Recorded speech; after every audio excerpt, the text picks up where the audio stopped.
Entering the kingdom, the soul's great need. I sought the world, but peace was not there. I courted learning, but truth was not revealed. I sojourned with philosophy, but my heart was sore with vanity. And I cried, where is peace to be found? And where is the hiding place of truth? Filius Lucius. Every human soul is in need. The expression of that need varies with individuals, but there is not one soul that does not feel it in some degree. It is a spiritual and casual need, which takes the form, in souls of particular development, of a deep and inexpressible hunger, which the outward things of life, however abundantly they may be possessed, can never satisfy. Yet the majority, imperfect in knowledge and misled by appearances, seek to satisfy this hunger by striving for material possessions, believing that these will satisfy their need and bring them peace. Every soul, consciously or unconsciously, hungers for righteousness, and every soul seeks to gratify that hunger in its own particular way, and in accordance with its own particular state of knowledge. The hunger is one, and the righteousness is one, but the pathways by which righteousness is sought are many. They who seek consciously are blessed, and shall shortly find that final and permanent satisfaction of soul which righteousness alone can give, for they have come into a knowledge of the true path. They who seek unconsciously, although for a time they may bathe in a sea of pleasure, are not blessed, for they are carving out for themselves pathways of suffering over which they must walk with torn and wounded feet, and their hunger will increase, and the soul will cry out for its lost heritage, the eternal heritage of righteousness. Not in any of the three worlds, waking, dream, and sleep, can the soul find lasting satisfaction apart from the realization of righteousness.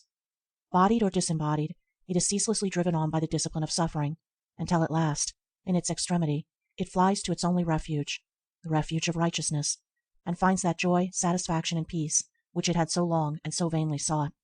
The great need of the soul, then, is the need of this permanent principle, called righteousness, on which it may stand securely and restfully amid the tempest of earthly existence, no more bewildered, and whereon it may build the mansion of a beautiful, peaceful, and perfect life. It is the realization of this principle where the kingdom of heaven, the abiding home of the soul, resides, and which is the source and storehouse of every permanent blessing. Finding it, all is found; not finding it, all is lost. It is an attitude of mind, a state of consciousness, an ineffable knowledge, in which the struggle for existence ceases, and the soul finds itself at rest in the midst of plenty, where its great need, its every need, is satisfied, without strife and without fear. Blessed are they who earnestly and intelligently seek, for it is impossible that such should seek in vain. When I am pure, I shall have solved the mystery of life. I shall be sure, when I am free from hatred, lust, and strife. I am in truth, and truth abides in me. I shall be safe and sane and wholly free, when I am pure. It has been said that the laws of nature are cruel. It has likewise been said that they are kind. The one statement is the result of dwelling exclusively upon the fiercely competitive aspect of nature. The other results from viewing only the protective and kindly aspect. In reality, natural laws are neither cruel or kind. They are absolutely just, are, in fact, the outworking of the indestructible principle of justice itself. The cruelty, and consequent suffering, which is so prevalent in nature, is not inherent in the heart and substance of life. It is a passing phase of evolution, a painful experience, which will ultimately ripen into the fruit of a more perfect knowledge, a dark night of ignorance and unrest, leading to a glorious morning of joy and peace. When a helpless child is burned to death, we do not ascribe cruelty to the working of the natural law by virtue of which the child was consumed. We infer ignorance in the child, or carelessness on the part of its guardians. Even so, men and creatures are daily being consumed in the invisible flames of passion, succumbing to the ceaseless interplay of those fiery psychic forces which in their ignorance they do not understand, but which they shall at last learn how to control and use to their own protection, and not, as present, foolishly employ them to their own destruction. To understand, control, and harmoniously adjust the invisible forces of its own soul is the ultimate destiny of every being and creature. Some men and women, in the past, have accomplished this supreme and exalted purpose. Some in the present have likewise succeeded, and until this is done, that place of rest wherein one receives all that is necessary for one's well-being and happiness, without striving, and with freedom from pain, cannot be entered. In an age like the present, when in all civilized countries, the string of life is strained to its highest pitch, when men and women, striving each with each, in every department of life, for the vanities and material possessions of this perishable existence, have developed competition to the utmost limit of endurance, and in such an age the sublimest heights of knowledge are scaled, the supremest spiritual conquests are achieved. For when the soul is most tired, its need is greatest, and where the need is great, great will be the effort. Where also the temptations are powerful, the greater and more enduring will be the victory. Men love the competitive strife with their fellows, while it promises and seems to bring them gain and happiness, but when the inevitable reaction comes, and the cold steel of selfish strife, which their own hands have forged, enters into their hearts, then, and not until then, do they seek a better way. Blessed are they that mourn; they have come to the end of strife, and have found the pain and sorrow to which it leads, for unto them, and unto them only, can open the door which leads to the kingdom of peace. In searching for this kingdom, it is necessary to fully understand the nature of that which prevents its realization, namely, the strife of nature, the competitive laws operative in human affairs, and the universal unrest, insecurity, and fear which accompany these factors. For without such an understanding there can be no sound comprehension as to what constitutes the true and false in life, and therefore no real spiritual advancement. Before the true can be apprehended and enjoyed, the false must be unveiled. Before the real can be perceived as the real, the illusions which distort it must be dispersed. And before the limitless expanse of truth can open before us, the limited experience, which is confined to the world of visible and superficial effects, must be transcended. Let therefore those of my readers who are thoughtful and earnest, and who are diligently seeking, or are willing to seek, for that basis of thought and conduct which shall simplify and harmonize the bewildering complexities and inequities of life, walk with me step by step as I open up the way to the kingdom, first ascending into hell, the world of strife and self-seeking, in order that, having comprehended its intricate ways, we may afterwards ascend into heaven, the world of peace and love. It is the custom in my household, during the hard frosts of winter, to put out food for the birds, and it is a noticeable fact that these creatures, when they are really starving, live together most amicably, huddling together to keep each other warm, and refraining from all strife. And if a small quantity of food be given them, they will eat it with comparative freedom from contention. But let a quantity of food, which is more than sufficient for all, to be thrown at them, and fighting over the coveted supply at once ensues. Occasionally we would put out a whole loaf of bread, and then the contention of the birds became fierce and prolonged, although there was more than they could possibly eat during several days.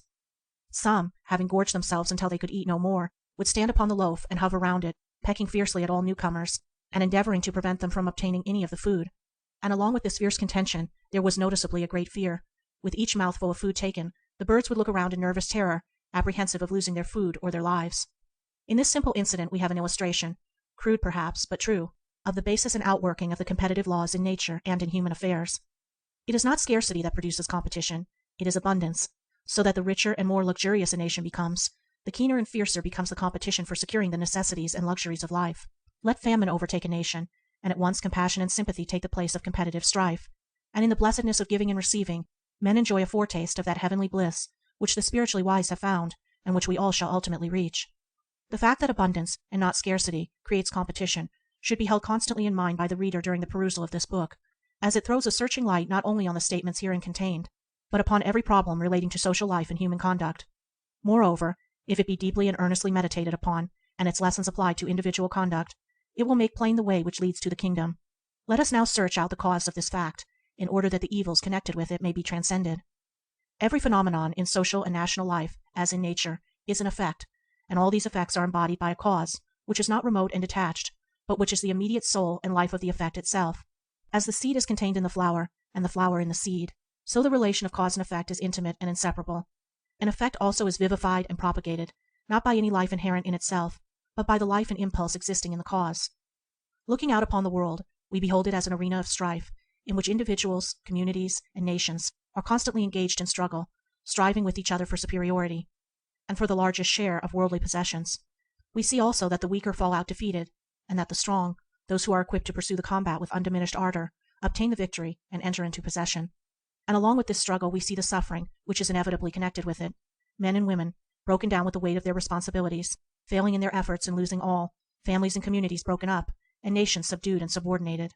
We see seas of tears, telling of unspeakable anguish and grief. We see painful partings and early and unnatural deaths. And we know that this life of strife, when stripped of its surface appearances, is largely a life of sorrow. Such, briefly sketched, are the phenomena connected with that aspect of human life which we are now dealing. Such are the effects as we see them, and they have one common cause which is found in the human heart itself. As all the multiform varieties of plant life have one common soil from which to draw their sustenance, and by virtue of which they live and thrive, so all the varied activities of human life are rooted in and draw their vitality from one common source, the human heart. The cause of all suffering and of all happiness resides, not in the outer activities of human life, but in the inner activities of the heart and mind, and every external agency is sustained by the life which it derives from human conduct.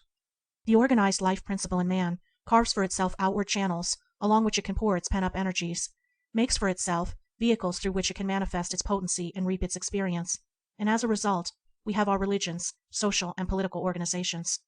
All the visible manifestations of human life, then, are effects, and as such, although they may possess a reflex action, they can never be causes, but must remain forever what they are, dead effects, galvanized into life by an enduring and profound cause.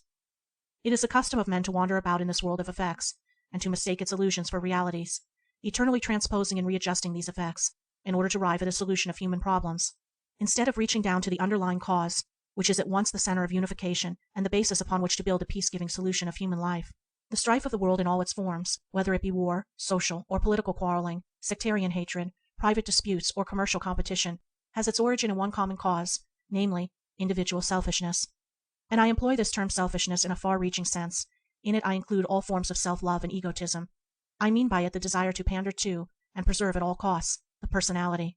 This element of selfishness is the life and soul of competition and of competitive laws. Apart from it they have no existence. But in the life of every individual, in whose heart selfishness in any form is harbored, these laws are brought into play, and the individual is subject to them. Innumerable economic systems have failed, and must fail, to exterminate the strife of the world. They are the outcome of the delusion that outward systems of government are the causes of that strife, whereas they are but the visible and transient effects of the inward strife, the channels through which it must necessarily manifest itself. To destroy the channel is, and must ever be, ineffectual, as the inward energy will immediately make for itself another, and still another, and another.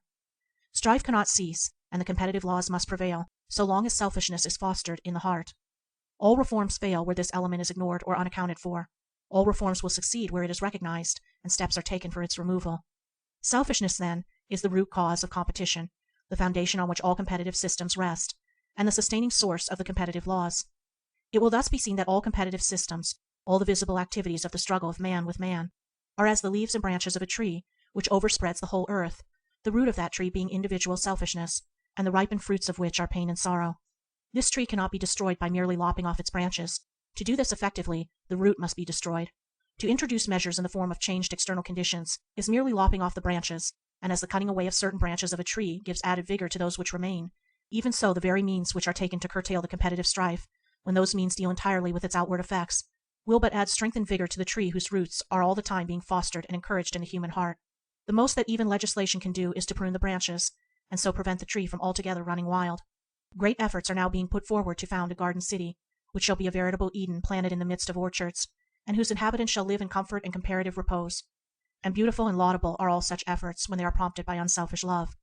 But a city cannot exist, or cannot long remain the Eden which it aims to be in its outward form, until the majority of its inhabitants have subdued and conquered the inward selfishness.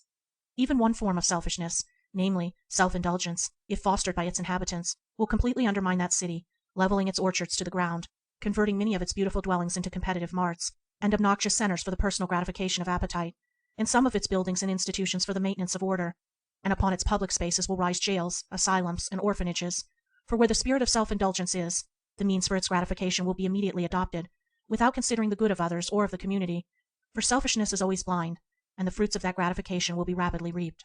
The building of pleasant houses and the planting of beautiful gardens can never, of itself, constitute a garden city, unless its inhabitants have learned that self-sacrifice is better than self-protection, and have first established in their own hearts the garden city of unselfish love. And when a sufficient number of men and women have done this, the garden city will appear, and it will flourish and prosper, and great will be its peace, for out of the heart are the issues of life. Having found that selfishness is the root cause of all competition and strife, the question naturally arises as to how this cause shall be dealt with. For it naturally follows that a cause being destroyed, all its effects cease; a cause being propagated, all its effects, however they be modified from without, must continue. Every man who has thought at all deeply upon the problem of life, and has brooded sympathetically upon the sufferings of mankind, has seen that selfishness is at the root of all sorrow. In fact, this is one of the truths that is first apprehended by the thoughtful mind.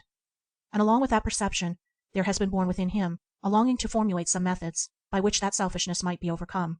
The first impulse of such a man is to endeavor to frame some outward law, or introduce some new social arrangements or regulations, which shall put a check on the selfishness of others. The second tendency of his mind will be to feel his utter helplessness before the great iron will of selfishness by which he is confronted. Both these attitudes of mind are the result of an incomplete knowledge of what constitutes selfishness, and this partial knowledge dominates him, because although he has overcome the grosser forms of selfishness in himself, and is so far noble, he is yet selfish in other and more remote and subtle directions. This feeling of helplessness is the prelude to one of two conditions. The man will either give up in despair and again sink himself into the selfishness of the world, or he will search and meditate until he finds another way out of the difficulty, and that way he will find. Looking deeper and ever deeper into the things of life, reflecting, brooding, examining, and analyzing, grappling with every difficulty and problem with intensity of thought, and developing day by day a profounder love of truth. By these means his heart will grow, and his comprehension expand, and at last he will realize that the way to destroy selfishness is not to try to destroy one form of it in other people, but to destroy it utterly, root and branch, in himself. The perception of this truth constitutes spiritual illumination, and when once it is awakened in the mind, the straight and narrow way is revealed, and the gates of the kingdom already loom in the distance. Then does a man apply to himself, not to others, these words: And why beholdest thou the mote that is in thy brother's eye, but considerest not the beam that is in thy own eye? Or how wilt thou say to thy brother, Let me pull out the mote of thine eye, and behold, a beam is in thine own eye? Thou hypocrite, first cast out the beam out of thine own eye, and then shalt thou see clearly to cast out the mote out of thine brother's eye. When a man can apply these words to himself, and acting upon them, judging himself mercilessly, but judging none other, then he will find his way out of the hell of competitive strife. Then he will rise above, and render of non-effect the laws of competition, and will find the higher law of love, subjecting himself to which every evil thing will flee from him, and the joys and blessings which the selfish vainly seek will constantly wait upon him. And not only this, he will, having lifted himself, lift the world. By his example many will see the way, and will walk it, and the powers of darkness will be weaker for having lived. And it will be here asked, but will not man who has risen above his selfishness, and therefore above the competitive strife, suffer through the selfishness and competition of those around him? Will he not, after all the troubles he has taken to purify himself, suffer at the hands of the impure? No, he will not. The equity of the divine order is perfect, so that it is impossible for one who has overcome selfishness to be subject to those laws which are brought into operation by the actions of selfishness. In other words, each individual suffers by virtue of his own selfishness. It is true that the selfish all come under the operation of the competitive laws, and suffer collectively, each acting, more or less, as the instrument by which the suffering of others is brought about, which makes it appear on the surface as though men suffered for the sins of others rather than their own. But the truth is that in a universe, the very basis of which is harmony, and which can only be sustained by the perfect adjustment of all its parts, each unit receives its own measure of adjustment, and suffers by and of itself. Each man comes under the laws of his own being, never under those of another. True, he will suffer like another, and even through the instrumentality of another, if he elects to live under the same conditions as that other. But if he chooses to desert those conditions, and to live under another and higher set of conditions of which the other is ignorant, he will cease to come under, or be affected by the lower laws. Let us now go back to the symbol of the tree and carry the analogy a little further. Just as the leaves and branches are sustained by the roots, so the roots derive their nourishment from the soil, groping blindly in the darkness for the sustenance which the tree demands. In like manner, selfishness, the root of the tree of evil and of suffering, derives its nourishment from the dark soil of ignorance. In this it thrives, upon this it stands and flourishes. By ignorance I mean something vastly different from lack of learning, and the sense in which I use it will be made plain as I proceed. Selfishness always gropes in the dark. It has no knowledge. By its very nature it is cut off from the source of enlightenment. It is a blind impulse, knowing nothing, obeying no law, for it knows none, and is thereby forcibly bound to those competitive laws, by virtue of which suffering is inflicted, in order that harmony may be maintained. We live in a world, a universe, abounding with all good things. So great is the abundance of spiritual, mental, and material blessings, that every man and woman on this globe could not only be provided with every necessary good, but could live in the midst of abounding plenty, and yet have much to spare. Yet in spite of this, what a spectacle of ignorance do we behold! We see on the one hand millions of men and women chained to ceaseless slavery, interminably toiling in order to obtain a poor and scanty meal and a garment to cover their nakedness, and on the other hand we see thousands, who already have more than they require and can well manage, depriving themselves of all the blessings of a true life, and of the vast opportunities which their possessions place within their reach, in order to accumulate more of those material things for which they have no legitimate use. Surely men and women have no more wisdom than the beasts, which fight over the possession of that which is more than they can all well dispose of, and which they could all enjoy in peace. Such a condition of things can only occur in a state of ignorance deep and dark, so dark and dense as to be utterly impenetrable, save to the unselfish eye of wisdom and truth. And in the midst of all this striving after place and food and raiment, there works unseen, yet potent and unerring, the overruling law of justice, meting out to every individual his own quota of merit and demerit. It is impartial, it bestows no favors, it inflicts no unearned punishments. It knows not wrath nor pardon. Utter true it measures meet, its faultless balance weighs. Times are as naught, tomorrow it will judge, or after many days. The rich and poor alike suffer for their own selfishness, and none escapes. The rich have their particular sufferings as well as the poor. Moreover, the rich are continually losing their riches, the poor are continually acquiring them. The poor man of today is the rich man of tomorrow, and vice versa. There is no stability, no security in hell, and only brief and occasional periods of respite from suffering in some form or another. Fear also follows men like a great shadow, for the man who obtains and holds by selfish force will always be haunted by a feeling of insecurity, and will continually fear its loss, while the poor man, who is selfishly seeking or coveting material riches, will be harassed by the fear of destitution, and one and all who live in this underworld of strife are overshadowed by one great fear, the fear of death. Surrounded by the darkness of ignorance, and having no knowledge of those eternal and life-sustaining principles out of which all things proceed, Men labor under the delusion that the most important and essential things in life are food and clothing, that it is their first duty to strive to obtain these, believing that these outward things are the source and cause of all comfort and happiness. It is the blind animal instinct of self-preservation, the preservation of the body and personality, by virtue of which each man opposes himself to other men, in order to get a living, or secure a competency, believing that if he does not keep an incessant watch on other men, and constantly renew the struggle, they will ultimately take the bread out of his mouth. It is out of this initial delusion that comes all the train of delusions, with their attendant sufferings. Food and clothing are not the essential things of life, not the causes of happiness. They are non-essentials, effects, and as such, proceed by a process of natural law from the essentials, the underlying cause. The essential things in life are the enduring elements in character: integrity, faith, righteousness, self-sacrifice, compassion, love, and out of these all good things proceed. Food and clothing and money are dead effects. There is in them no life, no power except that which we invest with them. They are without vice and virtue, and can neither bless nor harm. Even the body which men believe to be themselves, to which they pander, and which they long to keep, must very shortly be yielded up to the dust. But the higher elements of character are life itself, and to practice these, to trust them, and to live entirely in them, constitutes the kingdom of heaven. The man who says, "I will first of all earn a competence and secure a good position in life, and will then give my mind to those higher things," does not understand these higher things, does not believe them to be higher, for if he did, it would not be possible for him to neglect them. He believes the material outgrowths of life to be higher, and therefore he seeks them first. He believes money, clothing, and position to be of vast and essential importance, righteousness and truth to be at best secondary, for a man always sacrifices that which he believes to be lesser to that which he believes to be greater. Immediately after a man realizes that righteousness is of more importance than the getting of food and clothing, he ceases to strive after the latter, and begins to live for the former. It is here where we come to the dividing line between two kingdoms, heaven and hell. Once a man perceives the beauty and enduring reality of righteousness, his whole attitude of mind toward himself and others, and the things within and around him, changes. The love of personal existence gradually loses its hold on him. The instinct of self-preservation begins to die, and the practice of self-renunciation takes its place. For the sacrifice of others, or of the happiness of others, for his own good, he substitutes the sacrifice of self and of his own happiness for the good of others. And thus, rising above self, he rises above the competitive strife, which is the outcome of self, and above the competitive laws, which operate only in the region of self, and for the regulation of its blind impulses. He is like the man who has climbed a mountain, and thereby risen above all the disturbing currents in the valleys below him.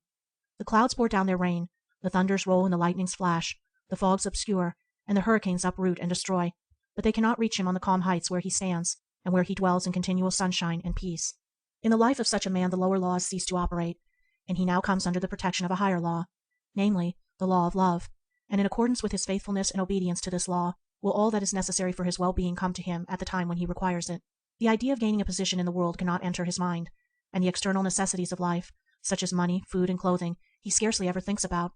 But subjecting himself for the good of others, performing all his duties scrupulously and without thinking of reward, and living day by day in the discipline of righteousness, all other things follow at the right time and in the right order. Just as suffering and strife in herein and spring from their root cause of selfishness, so blessedness and peace in herein and spring from their root cause, righteousness. And it is a full and all-embracing blessedness, complete and perfect in every department of life, for that which is morally and spiritually right is physically and materially right. Such a man is free, for he is freed from all anxiety, worry, fear, despondency, all those mental disturbances which derive their vitality from the elements of self, and he lives in constant joy and peace, and this while living in the very midst of the competitive strife of the world. Yet though walking in the midst of hell, its flames fall back before and around him, so that not one hair of his head can be singed. Though he walks in the midst of the lions of selfish force, for him their jaws are closed, and their ferocity is subdued. Though on every hand men are falling around him in the fierce battles of life, he falls not, neither is he dismayed, for no deadly bullet can reach him, no poisoned shaft can pierce the impenetrable armor of his righteousness. Having lost the little, personal, self-seeking life of suffering, anxiety, fear, and want, he has found the illimitable, glorious, and self-perfecting life of joy and peace and plenty. Therefore take no thought, saying, What shall we eat? Or what shall we drink? Or wherewithal shall we be clothed? For your heavenly Father knoweth ye have need of all these things. But seek ye first the kingdom of God, and his righteousness, and all these things shall be added unto you. Entering the kingdom, the finding of a principle. Be still, my soul, and know that peace is within. Be steadfast, heart, and know that strength divine belongs to thee. Cease thy turmoil, mind, and thou the everlasting rest shall find. How then shall a man reach the kingdom? By what process shall he find the light which alone can disperse his darkness? And in what way can he overcome the inward selfishness which is strong and deeply rooted? A man will reach the kingdom by purifying himself, and he can only do this by pursuing a process of self-examination and self-analysis. The selfishness must be discovered and understood before it can be removed. It is powerless to remove itself, neither will it pass away of itself. Darkness ceases only when light is introduced, so ignorance can only be dispersed by knowledge, selfishness by love. Seeing that in selfishness there is no security, no stability, no peace, the whole process of seeking the kingdom resolves itself into a search for a principle, a divine and permanent principle, on which a man can stand secure, freed from himself, that is, from the personal element, and from the tyranny and slavery which that personal self extracts and demands. A man must first of all be willing to lose himself, his self-seeking self, before he can find himself, his divine self. He must realize that selfishness is not worth clinging to, that it is a master altogether unworthy of his service, and that divine goodness alone is worthy to be enthroned in his heart as the supreme master of his life. This means that he must have faith, for without this equipment there can be neither progress nor achievement. He must believe in the desirability of purity, in the supremacy of righteousness, in the sustaining power of integrity. He must ever hold before him the ideal and perfect goodness, and strive for its achievement with ever renewed effort and unflagging zeal. This faith must be nurtured and its development encouraged. As a lamp, it must be carefully trimmed and fed and kept burning in his heart, for without its radiating flame no way will be seen in the darkness. He will find no pathway out of self. And as this flame increases and burns, with a steadier light, energy, resolution, and self-reliance will come to his aid, and with each step his progress will be accelerated, until at last the light of knowledge will begin to take the place of the lamp of faith, and the darkness will commence to disappear before its searching splendor. Into his spiritual sight will come the principles of the divine life, and as he approaches them, their incomparable beauty and majestic symmetry will astonish his vision, and gladden his heart with a gladness hitherto unknown. Along this pathway of self-control and self-purification, for such it is, every soul must travel on its way to the kingdom. So narrow is this way, and so overgrown with the weeds of selfishness is its entrance, that it is difficult to find, and being found, cannot be retained except by daily meditation. Without this, the spiritual energies grow weaker, and the man loses the strength necessary to continue. As the body is sustained and invigorated by material food, so the spirit is strengthened and renewed by its own food, namely, meditation upon spiritual things. He then, who earnestly resolves to find the kingdom, will commence to meditate, and to rigidly examine his heart and mind and life, in light of that supreme perfection which is the goal of his attainment. On his way to that goal, he must pass through 3 gateways of surrender. The first is the surrender of desire. The second is the surrender of opinion. The third is the surrender of self. Entering into meditation, he will commence to examine his desires, tracing them out of his mind, and following up their effects in his life and upon his character, and he will quickly perceive that, without the renunciation of desire, a man remains a slave both to himself and to his surroundings and circumstances. Having discovered this, the first gate, that of the surrender of desire, is entered. Passing through this gate, he adopts a process of self-discipline, which is the first step in the purification of the soul.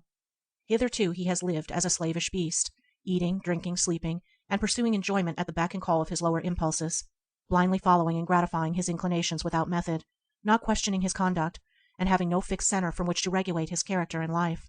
Now, however, he begins to live as a man. He curbs his inclinations, controls his passions, and steadies his mind in the practice of virtue.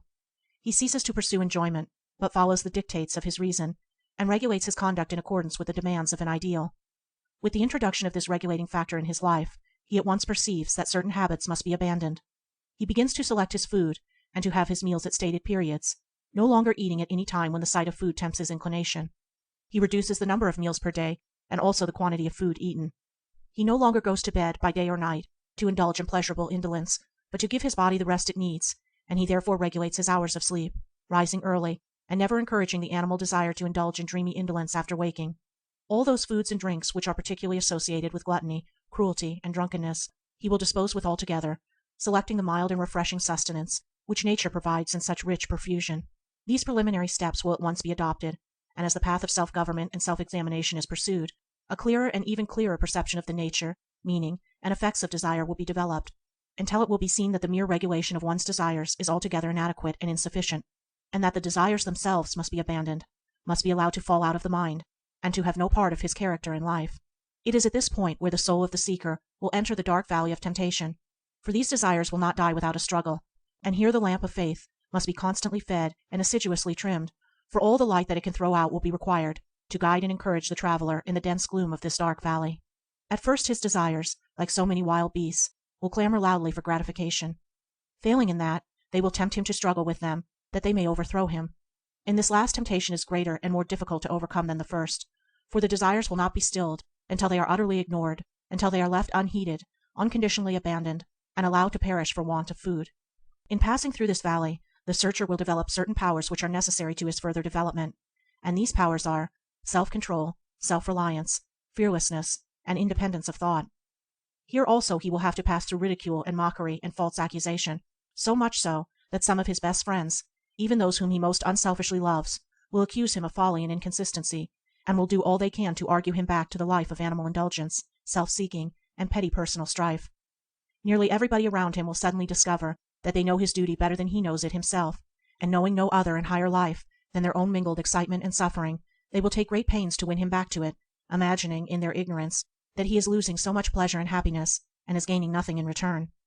At first this attitude of others toward him will arouse in him acute suffering, but he will rapidly discover that this suffering is caused by his own vanity and selfishness, and is the result of his own subtle desire to be appreciated, admired, and well thought of, and as immediately this knowledge is arrived at, he will rise into a higher state of consciousness, where these things can no longer reach him and inflict pain.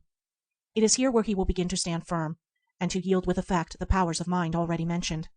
Let him therefore press on courageously, heeding neither the revilings of his friends without, nor the clamorings of his enemies within, aspiring, searching, striving, looking ever toward his ideal with eyes of holy love, day by day ridding his mind of selfish motive, his heart of impure desire, stumbling sometimes falling, but ever traveling onward and rising higher, and recording each night in the silence of his heart the journey of the day. Let him not despair if but each day, in spite of all its failures and falls, record some holy battle fought, though lost, some silent victory attempted, though unachieved. The loss of today will add to the gain of tomorrow for him whose mind is set on the conquest of self. Passing along the valley, he will at last come to the fields of sorrow and loneliness. His desires, having received at his hands neither encouragement nor sustenance, have grown weak, and are now falling away and perishing. He is climbing out of the valley, and the darkness is less dense, but now he realizes for the first time he is alone. He is like a man standing upon the lowest level of a great mountain, and it is night. Above him towers the lofty peak, beyond which shine the everlasting stars. A short distance below him are the glaring lights of the city which he has left, and from it there comes up to him the noises of its inhabitants, a confused mingling of shouts, screams, laughter, rumblings of traffic, and the strains of music. He thinks of his friends, all of whom are in the city, pursuing their own particular pleasures, and he is alone upon the mountain. That city is the city of desire and pleasure. The mountain is the mountain of renunciation, and the climber now knows that he has left the world, that henceforth for him its excitements and strifes are lifeless things, and can tempt him no more. Resting a while in this lonely place, he will taste of sorrow and learn its secret. Harshness and hatred will pass from him, his heart will grow soft, and the first faint broodings of that divine compassion, which shall afterwards absorb his whole being, will overshadow and inspire him.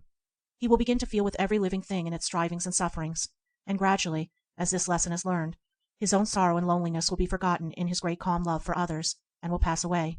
Here also he will begin to perceive and understand the workings of those hidden laws which govern the destinies of individuals and nations.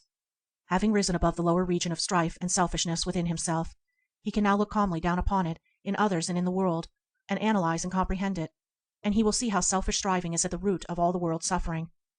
His whole attitude toward others and the world now undergoes a complete change, and compassion and love begin to take the place of self-seeking and self-protection in his mind, and as a result of this, the world alters in its attitude toward him. At this juncture he perceives the folly of competition, and ceasing from striving to overtop and get the better of others, he begins to encourage them, both with unselfish thoughts, and when necessary, with loving acts, and this he does even to those who selfishly compete with him, no longer defending himself against them. As a direct result of this, his worldly affairs begin to prosper as never before. Many of his friends who at first mocked him commence to respect and even to love him, and he suddenly wakes up to the fact that he is coming in contact with people of a distinctly unworldly and noble type, of whose existence he had no knowledge while living in his lower selfish nature. From many parts and from long distances these people will come to him, to minister to him, and that he may minister to them. Spiritual fellowship and loving brotherhood will become potent in his life, and so he will pass beyond the fields of sorrow and loneliness. The lower competitive laws have now ceased to operate in his life, and their results, which are failure, disaster, exposure, and destitution, can no longer enter into and form part of his experience. And this not merely because he has risen above the lower forms of selfishness in himself, but because also, in so rising, he has developed certain power of mind by which he is enabled to direct and govern his affairs with a more powerful and masterly hand. He, however, has not yet traveled far, and unless he exercises constant watchfulness, may at any time fall back into the lower world of darkness and strife, reviving its empty pleasures and galvanizing back to life its dead desires. And especially is there danger when he reaches the greatest temptation through which man is called to pass, the temptation of doubt. Before reaching, or even perceiving, the second gate, that of surrender of opinion, the pilgrim will come upon a great soul desert, the desert of doubt, and here for a time he will wander around, and despondency, indecision, and uncertainty, a melancholy brood, will surround him like a cloud, hiding from his view the way immediately in front of him. A new and strange fear, too, will possibly overtake him, and he will begin to question the wisdom of the course he is pursuing. Again the allurements of the world will be presented to him, dressed in their most attractive garb, and the drowning din and stimulating excitement of worldly battle will once more assume a desirable aspect. After all, am I right? What gain is there in this? Does not life itself consist of pleasure and excitement and battle, and in giving these up am I not giving up all? Am I not sacrificing the very substance of life for a meaningless shadow? May it not be that, after all, I am a poor deluded fool, and that all these around me who live the life of the senses, and stand upon its solid, sure, and easily procured enjoyments, are wiser than I? By such dark doubtings and questionings will he here be tempted and troubled, and these very doubts will drive him to a deeper searching into the intricacies of life, and arouse within him the feeling of necessity for some permanent principle upon which to stand and take refuge. He will therefore, while wandering about in this dark desert, come into contact with the higher and more subtle delusions of his own mind, the delusions of the intellect, and by contrasting these with his ideal, he will learn to distinguish between the real and the unreal, the shadow and the substance, between effect and cause, between fleeting appearances and permanent principles. In the desire of doubt, a man is confronted with all forms of illusion, not only the illusions of the senses, but also those of abstract thought and religious emotion. It is in the testing of, grappling with, and ultimately destroying these illusions that he develops still higher powers, those of discrimination, spiritual perception, steadfastness of purpose, and calmness of mind, by the exercise of which he is enabled to unerringly distinguish the true from the false, both in the world of thought and that of material appearances. Having acquired these powers, and learning how to use them in his holy warfare as weapons against himself, he now emerges from the desert of doubt, the mists and mirages of delusion vanish from his pathway, and there looms before him the second gate, the gateway of the surrender of opinion. As he approaches this gate, he sees before him the whole pathway along which he is traveling, and for a space obtains a glimpse of the glorious heights of attainment toward which he is moving. He sees the temple of the higher life in all its majesty, and already he feels within him the strength and joy and peace of conquest. With Sir Galahad he can now exclaim, "I saw the Grail, the Holy Grail, and one will crown me king, far in the spiritual city," for he knows that his ultimate victory is assured. He now enters upon a process of self-conquest, which is altogether distinct from that which he has hitherto pursued. Up to the present he has been overcoming, transmuting, and simplifying his animal desires. Now he commences to transmute and simplify his intellect. He has so far been adjusting his feelings to his ideals. He now begins to adjust his thoughts to that ideal, which also assumes at this point larger and more beautiful proportions, and for the first time he perceives what really constitutes a permanent and imperishable principle. He sees that the righteousness for which he has been searching is fixed and invariable, that it cannot be accommodated to man, but that man must reach up to and obey it, that it consists of an undeviating line of conduct, apart from all considerations of loss or gain, of reward or punishment, that in reality it consists in abandoning self, with all the sins of desire, opinion, and self-interest of which that self is composed, and in living the blameless life of perfect love toward all men and creatures. Such a life is fixed and perfect, it is without turning, change, or qualification, and demands a sinless and perfect conduct. It is therefore the direct antithesis of the worldly life of self. Perceiving this, the seeker sees that although he has purified himself with a purity to which few aspire, and which the world cannot understand, he is still defiled with a defilement which is difficult to wash away. He loves his own opinions, and has all along been confounding them with truth, with the principle for which he is seeking. He is not yet free from strife, and is still involved in the competitive laws as they occur in the higher realm of thought. He still believes that he, in his opinions, is right, and that others are wrong, and in his egotism has even fallen so low as to bestow a mock pity on those who hold opinions the reverse of his own. But now, realizing this more subtle form of selfishness with which he is enslaved, and perceiving all the train of sufferings which spring from it, having also acquired the priceless possession of spiritual discernment, he reverently bends his head and passes through the second gateway toward his final peace. And now, clothing his soul with the colorless garment of humility, he bends all his energies to the uprooting of those opinions which he has hitherto loved and cherished. He now learns to distinguish between truth, which is one and unchangeable, and his own and others' opinions about truth, which are many and changeable. He sees that his opinions about goodness, purity, compassion, and love are very distinct from those qualities themselves, and that he must stand upon those divine principles, and not upon his opinions. Hitherto he has regarded his opinions as of great value, and the opinions of others as worthless. But now he ceases to so elevate his opinions, and to defend them against those of others, and comes to regard them as utterly worthless. As a direct result of this attitude of mind, He takes refuge in the practice of pure goodness, unalloyed with base desire and subtle love, and takes his stand upon the divine principles of purity, wisdom, compassion, and love, incorporating them into his mind, and manifesting them in his life. He is now clothed with the righteousness of Christ, which is incomprehensible to the world, and is rapidly becoming divine.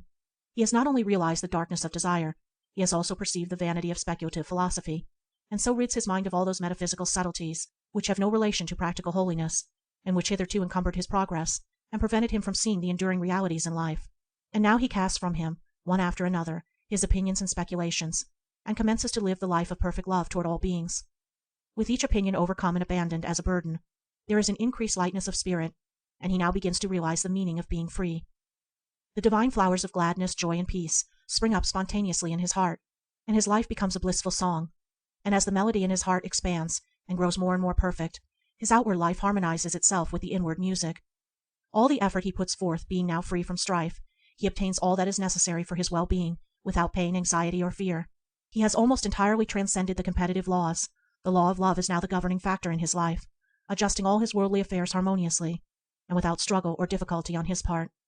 Indeed, the competitive laws as they occur in the commercial world have long been left behind, and have ceased to touch him at any point in his material affairs.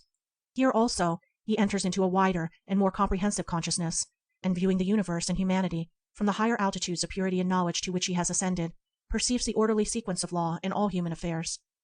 The pursuit of this path brings about the development of still higher powers of mind, and these powers are divine patience, spiritual equanimity, non-resistance, and prophetic insight.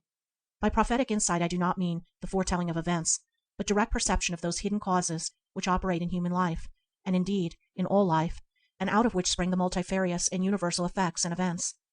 The man here rises above the competitive laws as they operate in the thought world, so that their results, which are violence, ignominy, grief, humiliation, and distress and anxiety in all their forms, no longer occur in his life. As he proceeds, the imperishable principles which form the foundation and fabric of the universe loom before him, and assume more and more symmetrical proportions. For him there is no more anguish, no evil can come near his dwelling, and there breaks upon him the dawning of the abiding peace. But he is not yet free, he has not yet finished his journey. He may rest here, and that as long as he chooses, but sooner or later he will rouse himself to the last effort, and will reach the final goal of achievement, the selfless state, the divine life. He is not yet free from self, but still clings, though with less tenacity, to the love of personal existence, and to the idea of exclusive interest in his personal possessions. And when he at last realizes that those selfish elements must be abandoned, there appears before him the third gate, the gateway of surrender of self. It is no dark portal which he now approaches, but one luminous with divine glory, one radiant with a radiance with which no earthly splendor can vie, and he advances toward it with no uncertain step. The clouds of doubt have long been dispersed, the sounds of the voices of temptation are lost in the valley below, and with firm gait, erect carriage, and a heart filled with unspeakable joy, he nears the gate that guards the kingdom of God. He has now given up all but self-interest in those things which are his by legal right, but he now perceives that he must hold nothing as his own, and as he pauses at the gate, he hears the command which cannot be evaded or denied. Yet lackest thou one thing, sell all that thou hast, and distribute unto the poor, and thou shalt have treasure in heaven. And passing through the last gate, he stands glorious, radiant, free, detached from the tyranny of desire, of opinion, of self, a divine man, harmless, patient, tender, pure. He has found that for which he has been searching, the kingdom of God and his righteousness. The journey to the kingdom may be a long and tedious one, or it may be short and rapid. It may occupy a minute, or it may take 1,000 ages. Everything depends on the faith and belief of the searcher. The majority cannot enter in because of their unbelief.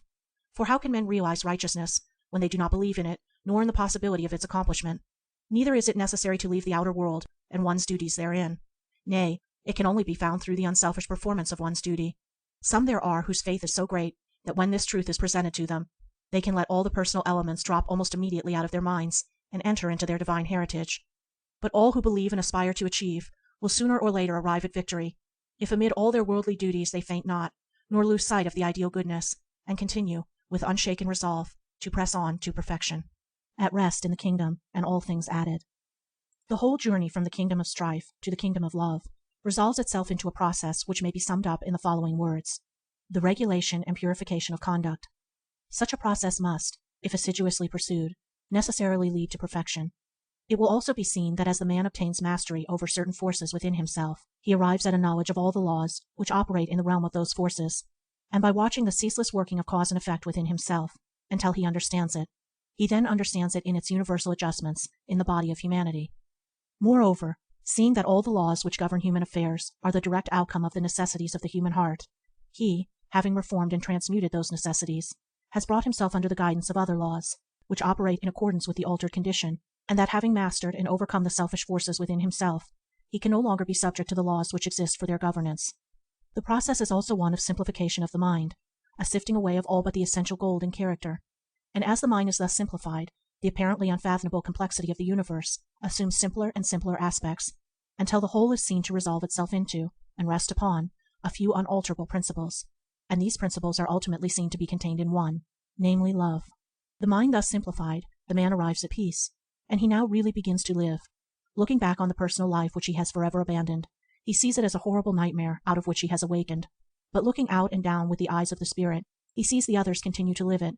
He sees men and women struggling, fighting, suffering, and perishing for that which is abundantly given to them by the bountiful hand of the Father, if they would only cease from all covetousness, and take it without hurt or hindrance, and compassion fills his heart, and also gladness, for he knows that humanity will wake at last from its long and painful dream.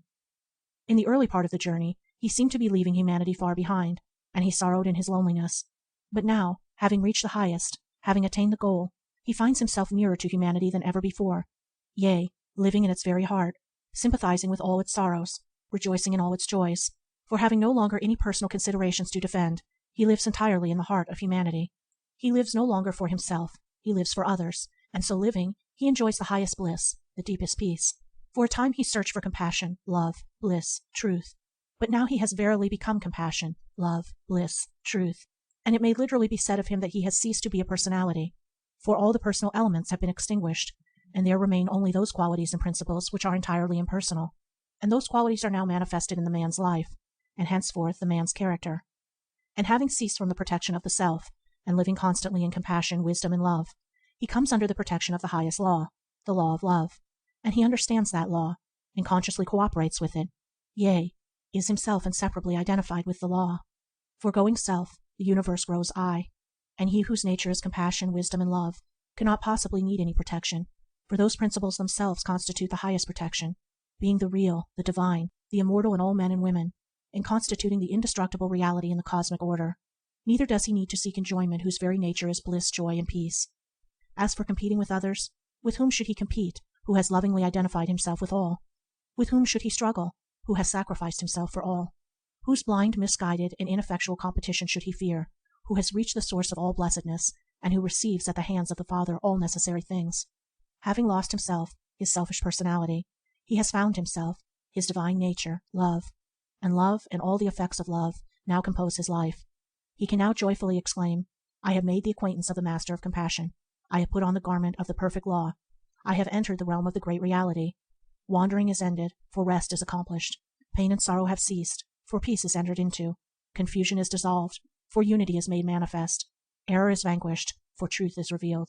The harmonizing principle, righteousness, or divine love, being found, all things are seen as they are, and not through the illusory mediums of selfishness and opinion. The universe is one, and all its manifold operations are the manifestation of one law. Hitherto in this work laws have been referred to, and also spoken of as higher and lower, and this distinction was necessary, but now the kingdom is reached. We see that all the forces operative in human life are the very manifestations of the one supreme law of love. It is by virtue of this law that humanity suffers, that by the intensity of its sufferings it shall become purified and wise, and so relinquish the source of suffering, which is selfishness. The law and foundation of the universe being love, it follows that all self-seeking is opposed to that law, is an effort to overcome or ignore the law, and as a result, every self-seeking act and thought is followed by an exact quota of suffering, which is required to annul its effect, and so maintain the universal harmony. All suffering is, therefore, the restraint which the law of love puts upon ignorance and selfishness, and out of such painful restraint, wisdom at last emerges. There being no strife and no selfishness in the kingdom, there is therefore no suffering, no restraint. There is perfect harmony, equipoise, rest. Those who have entered it do not follow any animal inclinations, they have none to follow, but live in accordance with the highest wisdom. Their nature is love, and they live in love toward all. They are never troubled about making a living, as they are life itself, living in the very heart of life, and should any material or other need arise, that need is immediately supplied without any anxiety or struggle on their part. Should they be called to undertake any work, the money and friends needed to carry out that work are immediately forthcoming. Having ceased to violate their principles, All their needs are supplied through legitimate channels. Any money or help required always comes through the instrumentality of good people who are either living in the kingdom themselves or are working for its accomplishment. Those who live in the kingdom of love have all their needs supplied by the law of love, with all freedom from unrest, just as those who live in the kingdom of self only meet their needs by much strife and suffering. Having altered the root cause in their heart, they have altered all the effects in their inner and outer life. As self is the root cause of all strife and suffering, so love is the root cause of all peace and bliss. Those who are at rest in the kingdom do not look for happiness to any outward possession. They see that all such possessions are mere transient effects that come when they are required, and after their purpose is served, pass away. They never think of these things, money, clothing, food, etc., except as mere accessories and effects of the true life. They are therefore freed from all anxiety and trouble, and resting in love, they are the embodiment of happiness. Standing upon the imperishable principles of purity, compassion, wisdom, and love, they are immortal, and they know they are immortal. They are one with God, the supreme good, and they know they are one with God. Seeing the realities of these things, they can find no room anywhere for condemnation. All the operations that occur upon the earth, they see as instruments of the good law, even those called evil. All men are essentially divine, though unaware of their divine nature, and all their acts are efforts, even though many of them are dark and impotent, to realize some higher good. All so-called evil is seen to be rooted in ignorance, even those deeds that are called deliberately wicked, so that condemnation ceases, and love and compassion become all in all. But let it not be supposed that the children of the kingdom live in ease and indolence. These two sins are the first that have to be eradicated when the search for the kingdom is entered upon. They live in a peaceful activity. In fact, they only truly live, for the life of self with its train of worries, griefs, and fears is not real life. They perform all their duties with the most scrupulous diligence, apart from thoughts of self, and employ all their means, as well as powers and faculties, which are greatly intensified, in building up the kingdom of righteousness in the hearts of others and in the world around them. This is their work, first by example, then by precept. Having sold all that they have, renounced all self-interest in their possessions, they now give to the poor, give of their rich store of wisdom, love, and peace to the needy in spirit, the weary and broken-hearted, and follow the Christ whose name is love. And they have sorrow no more, but live in perpetual gladness, for though they see suffering in their world, they also see the final bliss and the eternal refuge of love, to which whosoever is ready may come now, and to which all will come at last. The children of the kingdom are known by their life. They manifest the fruits of the Spirit: love, joy, peace, long-suffering, kindness, goodness, faithfulness, meekness, temperance, self-control. Under all circumstances and vicissitudes, they are entirely free from anger, fear, suspicion, jealousy, caprice, anxiety, and grief. Living in the righteousness of God, they manifest qualities which are the very reverse of those which occur in the world, and which are regarded by the world as foolishness. They demand no rights, they do not defend themselves, do not retaliate, do good to those who attempt to injure them, manifest the same gentle spirit toward those who oppose and attack them as toward those who agree with them, do not pass judgment on others, condemn no person and no system, and live at peace with all. The kingdom of heaven is perfect trust, perfect knowledge, perfect peace. All is music, sweetness, and tranquility. No irritations, no bad tempers, no harsh words, no suspicions, no lust, and no disturbing elements can enter there. Its children live in perfect sweetness, forgiving and forgiven, ministering to others with kindly thoughts and words and deeds. And that kingdom is in the heart of every man and woman. It is their rightful heritage, their own kingdom, theirs to enter now. But no sin can enter therein, no self-born thought or deed can pass its golden gates, no impure desire can defile its radiant robes. All may enter it who will, but all must pay the price, and that is, the unconditional abandonment of self. If thou wilt be perfect, sell all that thou hast. But at these words the world turns away sorrowful, for it is very rich, rich in money which it cannot keep, rich in fears which it cannot let go, rich in selfish loves to which it greedily clings, rich in grievous partings which it would fain escape, rich in seeking employment, rich in pain and sorrow, rich in strife and suffering, rich in excitement and woe, rich in all things which are not riches, but poor in riches themselves, which are not to be found outside the kingdom, rich in all things that pertain to darkness and death, but poor in those things which are light and life. He then who would realize the kingdom, let him pay the price and enter. If he have a great and holy faith, he can do it now, letting fall from him like a garment the self to which he has been clinging, stand free. If he have less faith, he must rise above self more slowly, and find the kingdom by daily effort and patient work. The temple of righteousness is built, and its four walls are the four principles: purity, wisdom, compassion, love. Peace is its roof, its floor is steadfastness, its entrance door is selfless duty, its atmosphere is inspiration, and its music is the joy of the perfect. It cannot be shaken, and being eternal and indestructible, there is no more need to seek protection in taking thought for the things of tomorrow. And the kingdom of heaven being established in the heart, The obtaining of the material necessities of life is no more considered, for having found the highest, all these things are added as effect to cause. The struggle for existence has ceased, and the spiritual, mental, and material needs are daily supplied from the universal abundance. Long I sought thee, Spirit holy, Master Spirit, meek and lowly, sought thee with a silent sorrow, brooding over the woes of men, vainly sought thy yoke of meekness 'neath the weight of woe and weakness, finding not, yet in my failing, seeking over and over again. In unrest and doubt and sadness dwelt I, yet I knew thy gladness waited somewhere, somewhere greeted torn and sorrowing hearts like mine, knew that somehow I should find thee, leaving sin and woe behind me, and at last thy love would bid me enter into rest divine. Hatred, mockery, and reviling scorched my seeking soul, defiling that which should have been thy temple, wherein thou shouldest move and dwell. Praying, striving, hoping, calling, suffering, sorrowing, in my falling, still I sought thee, groping blindly in the gloomy depths of hell. And I sought thee till I found thee, and the dark powers all around me fled, and left me silent, peaceful, brooding over thy holy themes. From within me and without me fled they when I ceased to doubt thee, and I found thee in thy glory, mighty master of my dreams. Yes, I found thee, Spirit holy, beautiful and pure and lowly, found thy joy and peace and gladness, found thee in thy house of rest, found thy strength in love and meekness, and my pain and woe and weakness left me, and I walked the pathway trodden only by the blessed. The heavenly life, the divine center. The secret of life, of abundant life, with its strength, its felicity, and its unbroken peace, is to find the divine center within oneself, and to live in and from that, instead of in that outer circumference of disturbances, the clamors, cravings, and argumentations which make up the animal and intellectual man. These selfish elements constitute the mere husks of life, and must be thrown away by him who would penetrate to the central heart of things, to life itself. Not to know that within you that is changeless, and defiant of time and death, is not to know anything, but is to play vainly with the unsubstantial reflections in the mirror of time. Not to find within you those passionless principles which are not moved by the strifes and shows and vanities of the world, is to find nothing but illusions, which vanish as they are grasped. He who resolves that he will not rest satisfied with appearances, shadows, illusions, shall by the piercing light of that resolve disperse every fleeting fantasy, and shall enter into the substance and reality of life. He shall learn how to live, and he shall live.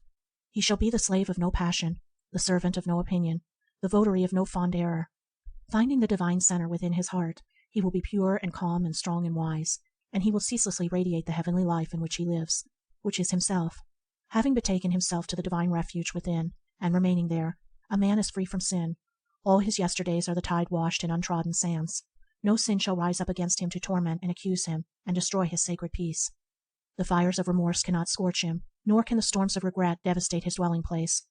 His tomorrows are as seeds which shall germinate, bursting into beauty and potency of life, and no doubt shall shake his trust, no uncertainty rob him of repose. The present is his, only in the immortal present does he live, and it is as the eternal vault of blue above which looks down silently and calmly, yet radiant with purity and light, upon the upturned and tear-stained faces of the centuries. Men love their destinies, for gratification seems sweet to them, but its end is pain and vacuity.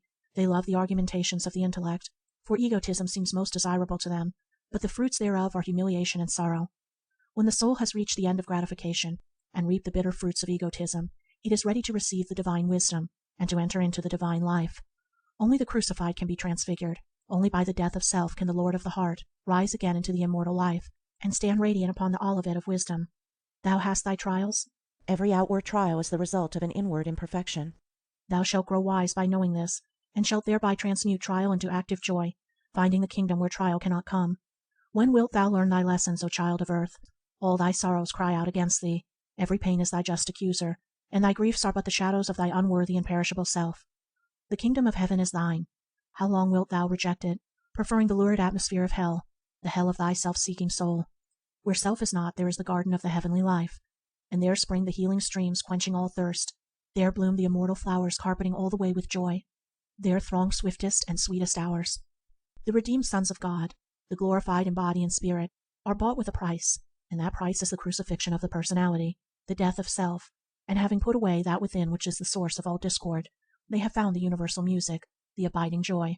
Life is more than motion, it is music; more than rest, it is peace; more than work, it is duty; more than labor, it is love; more than enjoyment, it is blessedness; more than acquiring money and position and reputation, it is knowledge, purpose, strong and high resolve. Let the impure turn to purity, and they shall be pure. Let the weak resort to strength, and they shall be strong. Let the ignorant fly to knowledge, and they shall be wise. All things are man's, and he chooses that which he will have. Today he chooses in ignorance. Tomorrow he shall choose in wisdom. He shall work out his own salvation, whether he believe it or not, for he cannot escape himself, nor transfer to another the eternal responsibility of his own soul. By no theological subterfuge shall he trick the law of his being, which shall shatter all his selfish makeshifts and excuses for right thinking and right doing. Nor shall God do for him that which it is destined his soul shall accomplish for itself. What would you say of a man who, wanting to possess a mansion in which to dwell peacefully, purchased the site, and then knelt down and asked God to build the house for him? Would you not say that such a man was foolish? And of another man, who having purchased the land, set the architects and builders and carpenters at work to erect the edifice, would you not say that he was wise? And as it is in the building of a material house, even so it is in the building of a spiritual mansion. Brick by brick, pure thought upon pure thought, good deed upon good deed, must the habitation of a blameless life rise from its sure foundation until it at last stands out in all the majesty of its faultless proportions. Not by caprice, nor gift, nor favor does a man obtain the spiritual realities, but by diligence, watchfulness, energy, and effort. Strong is the soul, and wise and beautiful. The seeds of godlike power are in us still. Gods we are, bards, saints, heroes, if we will. The spiritual heart of man is the heart of the universe, and finding that heart, man finds strength to accomplish all things. He finds there also the wisdom to see things as they are. He finds there the peace that is divine. At the center of man's being is the music which orders the stars, the eternal harmony. He who would find blessedness, let him find himself. Let him abandon every discordant desire, every inharmonious thought, every unlovely habit and deed, and he will find that grace and beauty and harmony which form the indestructible essence of his own being. Men fly from creed to creed, and find unrest. They travel in many lands, and discover disappointment. They build themselves beautiful mansions, and plant pleasant gardens, and reap ennui and discomfort. Not until a man falls back upon the truth within himself does he find rest and satisfaction. Not until he builds the inward mansion of faultless conduct does he find the endless and incorruptible joy, and having obtained that, he will infuse into it all his outward doings and possessions. If a man would have peace, let him exercise the spirit of peace. If he would find love, let him dwell in the spirit of love. If he would escape suffering, let him cease to inflict it. If he would do noble things for humanity, let him cease to do ignoble things for himself. If he will but quarry the mine of his own soul, he shall find there all the materials for building whatsoever he will, and he shall find there also the central rock on which to build in safety. Howsoever a man works to right the world, it will never be righted until he has put himself right. This may be written upon the heart as a mathematical axiom. It is not enough to preach purity. Men must cease from lust. To exhort love, they must abandon hatred. To extol self-sacrifice, they must yield up self. To adorn with mere words the perfect life, they must be perfect. When a man can no longer carry the weight of his many sins, let him fly to the Christ, whose throne is the center of his own heart, and he shall become light-hearted, entering the glad company of the immortals. When he can no longer bear the burden of his accumulated learning, let a man leave his books, his science, his philosophy, and come back to himself, and he shall find within that which he outwardly sought and found not, his own divinity. He ceases to argue about God who has found God within. Relying upon that calm strength, which is not the strength of self, he lives God, manifesting in his daily life the highest goodness, which is eternal life. Now is thy reality in which time is contained. It is more and greater than time. It is an ever-present reality. It knows neither past nor future, and is eternally potent and substantial. Every minute, every day, every year, is a dream as soon as it has passed, and exists only as an imperfect and unsubstantial picture in the memory, if it not be entirely obliterated. Past and future are dreams. Now is a reality. All things are now. All power, all possibility, all action is now. Not to act and accomplish now is not to act and accomplish at all. To live in thoughts of what you might have done, or in dreams of what you meant to do, this is folly. But to put away regret, to anchor anticipation, and to do and to work now, this is wisdom. Whilst a man is dwelling upon the past or future, he is missing the present. He is forgetting to live now. All things are possible now, and only now. Without wisdom to guide him, and mistaking the unreal for the real, a man says, "If I had done so and so last week, last month, or last year, it would have been better with me today." Or, "I know what is best to be done, and I will do it tomorrow." The selfish cannot comprehend the vast importance and value of the present, and fail to see it as the substantial reality of which past and future are the empty reflections. It may truly be said that past and future do not exist, except as negative shadows, and to live in them, that is, in the regretful and selfish contemplation of them, is to miss the reality in life. The present is all thou hast for thy sure possessing. Like the patriarch's angel, hold it fast, till it gives its blessing. All which is real now remaineth, and fadeth never. The hand which upholds it now sustaineth the soul for ever. Then of what is to be, and of what is done, why querest thou? The past and the time to be are one, and both are now. Man has all power now, but not knowing this, he says, I will be perfect next year, or in so many years, or in so many lives. The dwellers in the kingdom of God, who live only in the now, say, I am perfect now, and refraining from all sin now, and ceaselessly guarding the portals of the mind, not looking to the past nor to the future, nor turning to the left or right, they remain eternally holy and blessed. Now is the accepted time. Now is the day of salvation. Say to yourself, I will live in my ideal now. I will manifest my ideal now. I will be my ideal now, and all that tempts me away from my ideal I will not listen to. I will listen only to the voice of my ideal. Thus resolving and thus doing, you shall not depart from the highest, and shall eternally manifest the true. Afoot and light-hearted, I take to the open road. Henceforth I ask not good fortune. I myself am good fortune. Henceforth I whimper no more, postpone no more, need nothing. Done with the indoor complaints, libraries, querulous criticisms, strong and content, I take to the open road. Cease to tread every byway of dependence, every winding sideway that tempts thy soul into the shadowland of the past and the future, and manifest thy native and divine strength now. Come out into the open road. That which you would be, and hope to be you, may be now. Non-accomplishment resides in your perpetual postponement, and having the power to postpone, you also have the power to accomplish, to perpetually accomplish. Realize this truth, and you shall be today, and every day, the ideal man of whom you dreamed. Virtue consists in fighting sin day after day, but holiness consists in leaving sin, unnoticed and ignored, to die by the wayside, and this is done, and can only be done, in the living now. Say not unto thy soul, Thou shalt be pure tomorrow, but rather say, Thou shalt be pure now.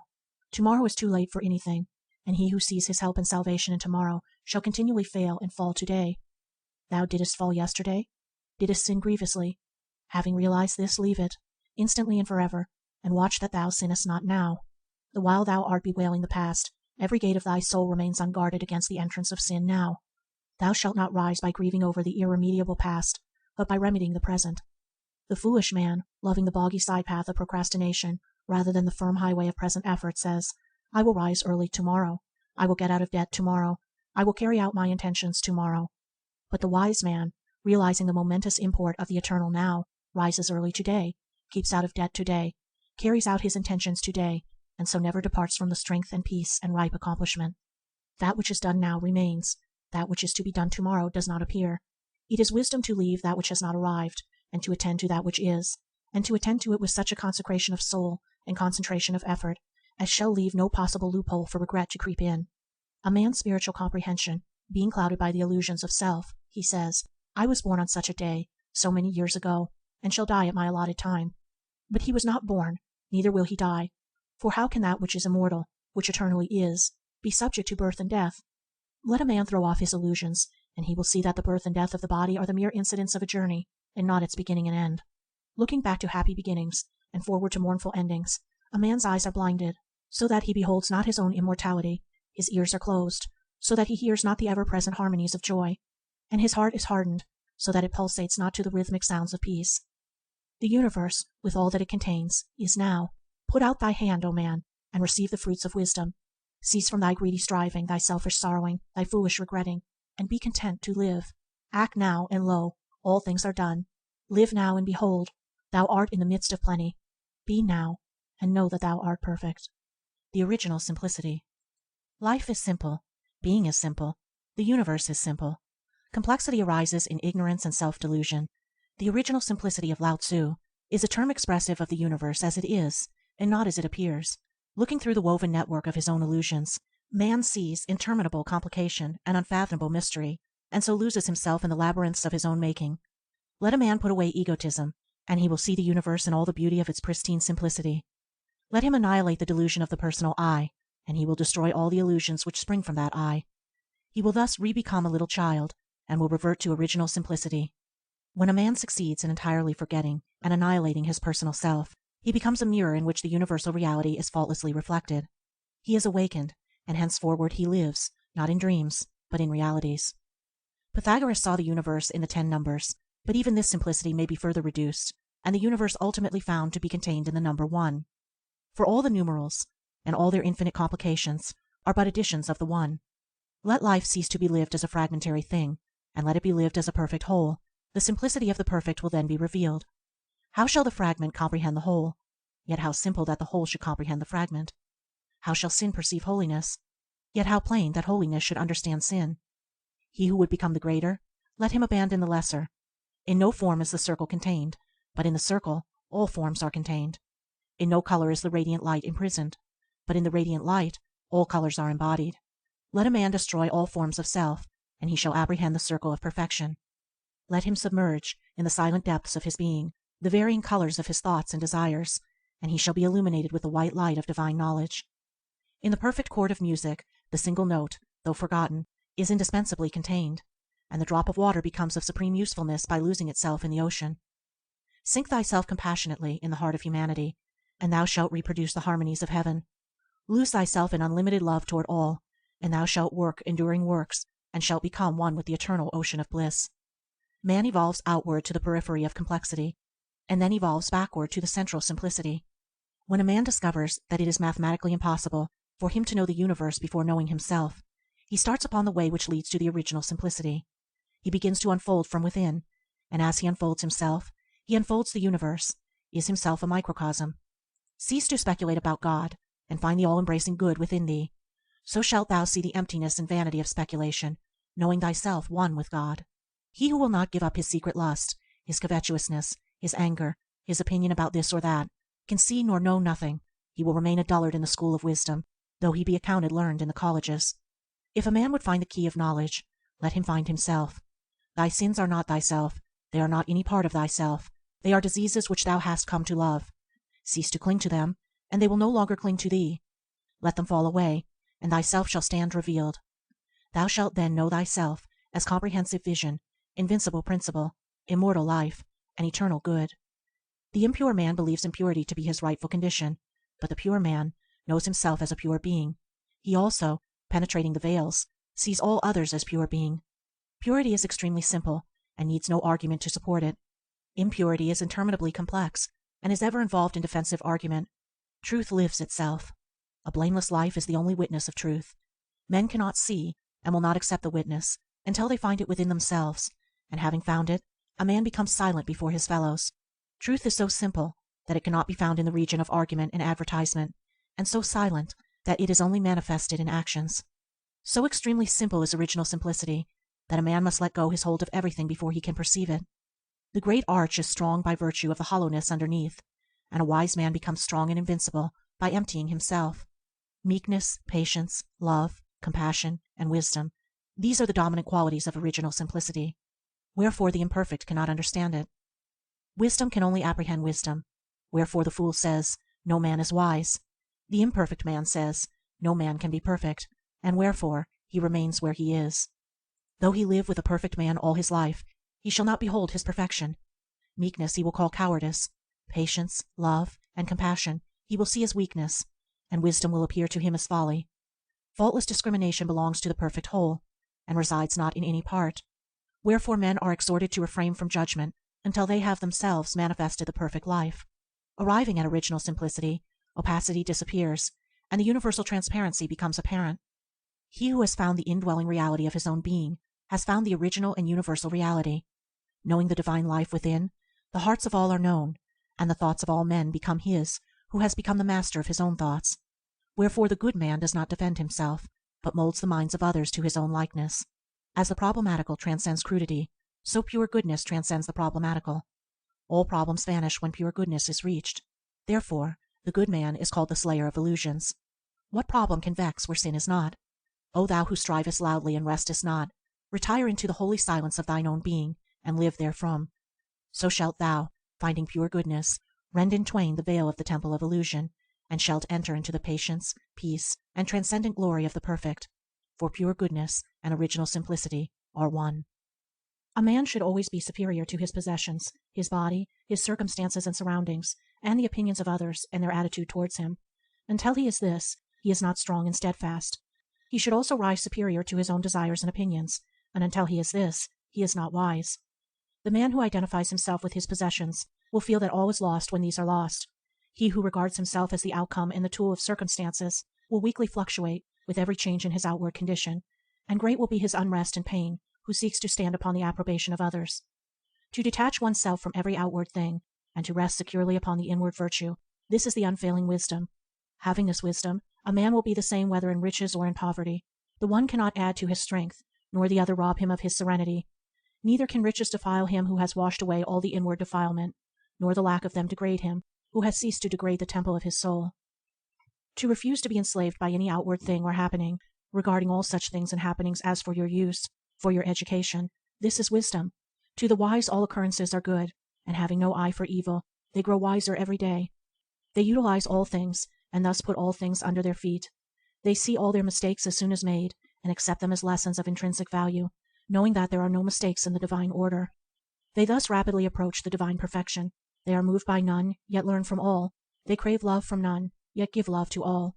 To learn and not to be shaken, to love where one is not loved. Here lies the strength which shall never fail a man. The man who says in his heart, I will teach all men, and learn from none, will neither teach nor learn whilst he is in that frame of mind, but will remain in his folly. All strength and wisdom and power and knowledge a man will find within himself, but he will not find it in egotism. He will only find it in obedience, submission, and willingness to learn. He must obey the higher, and not glorify himself in the lower. He who stands upon egotism, rejecting reproof, instruction, and the lessons of experience, will surely fall. Yea, he has already fallen. Said a great teacher to his disciples, those who shall be a lamp unto themselves, relying upon themselves only, and not relying upon any external help, but holding fast to the truth as their lamp, and seeking their salvation in the truth alone, shall not look for assistance to any besides themselves. It is they amongst my disciples who shall reach the very topmost height. But they must be willing to learn. The wise man is always anxious to learn, but never anxious to teach, for he knows that the true teacher is in the heart of every man, and must ultimately be found there by all. The foolish man, being governed largely by vanity, is very anxious to teach, but unwilling to learn, not having found the holy teacher within, who speaks wisdom to the humbly listening soul. Be self-reliant, but let thy self-reliance be saintly and not selfish. Folly and wisdom, weakness and strength, are within a man, and not in any external thing, neither do they spring from any external cause. A man cannot be strong for another, he can only be strong for himself. He cannot overcome for another, he can only overcome of himself. You may learn of another, but you must accomplish for yourself.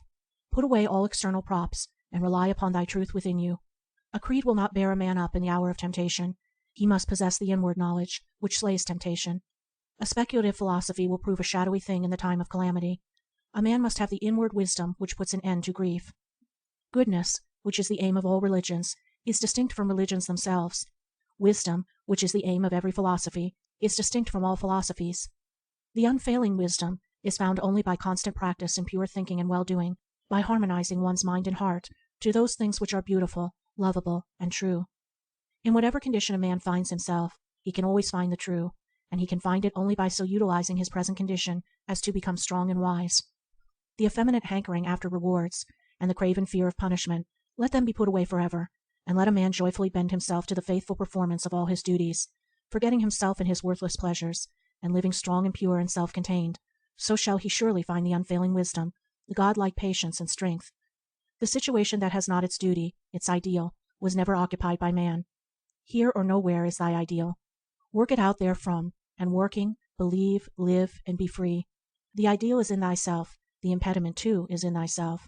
Thy condition is but the stuff thou art to shape that same ideal out of. What matters whether such stuff be of this sort or that, so the form thou give it be heroic, be poetic.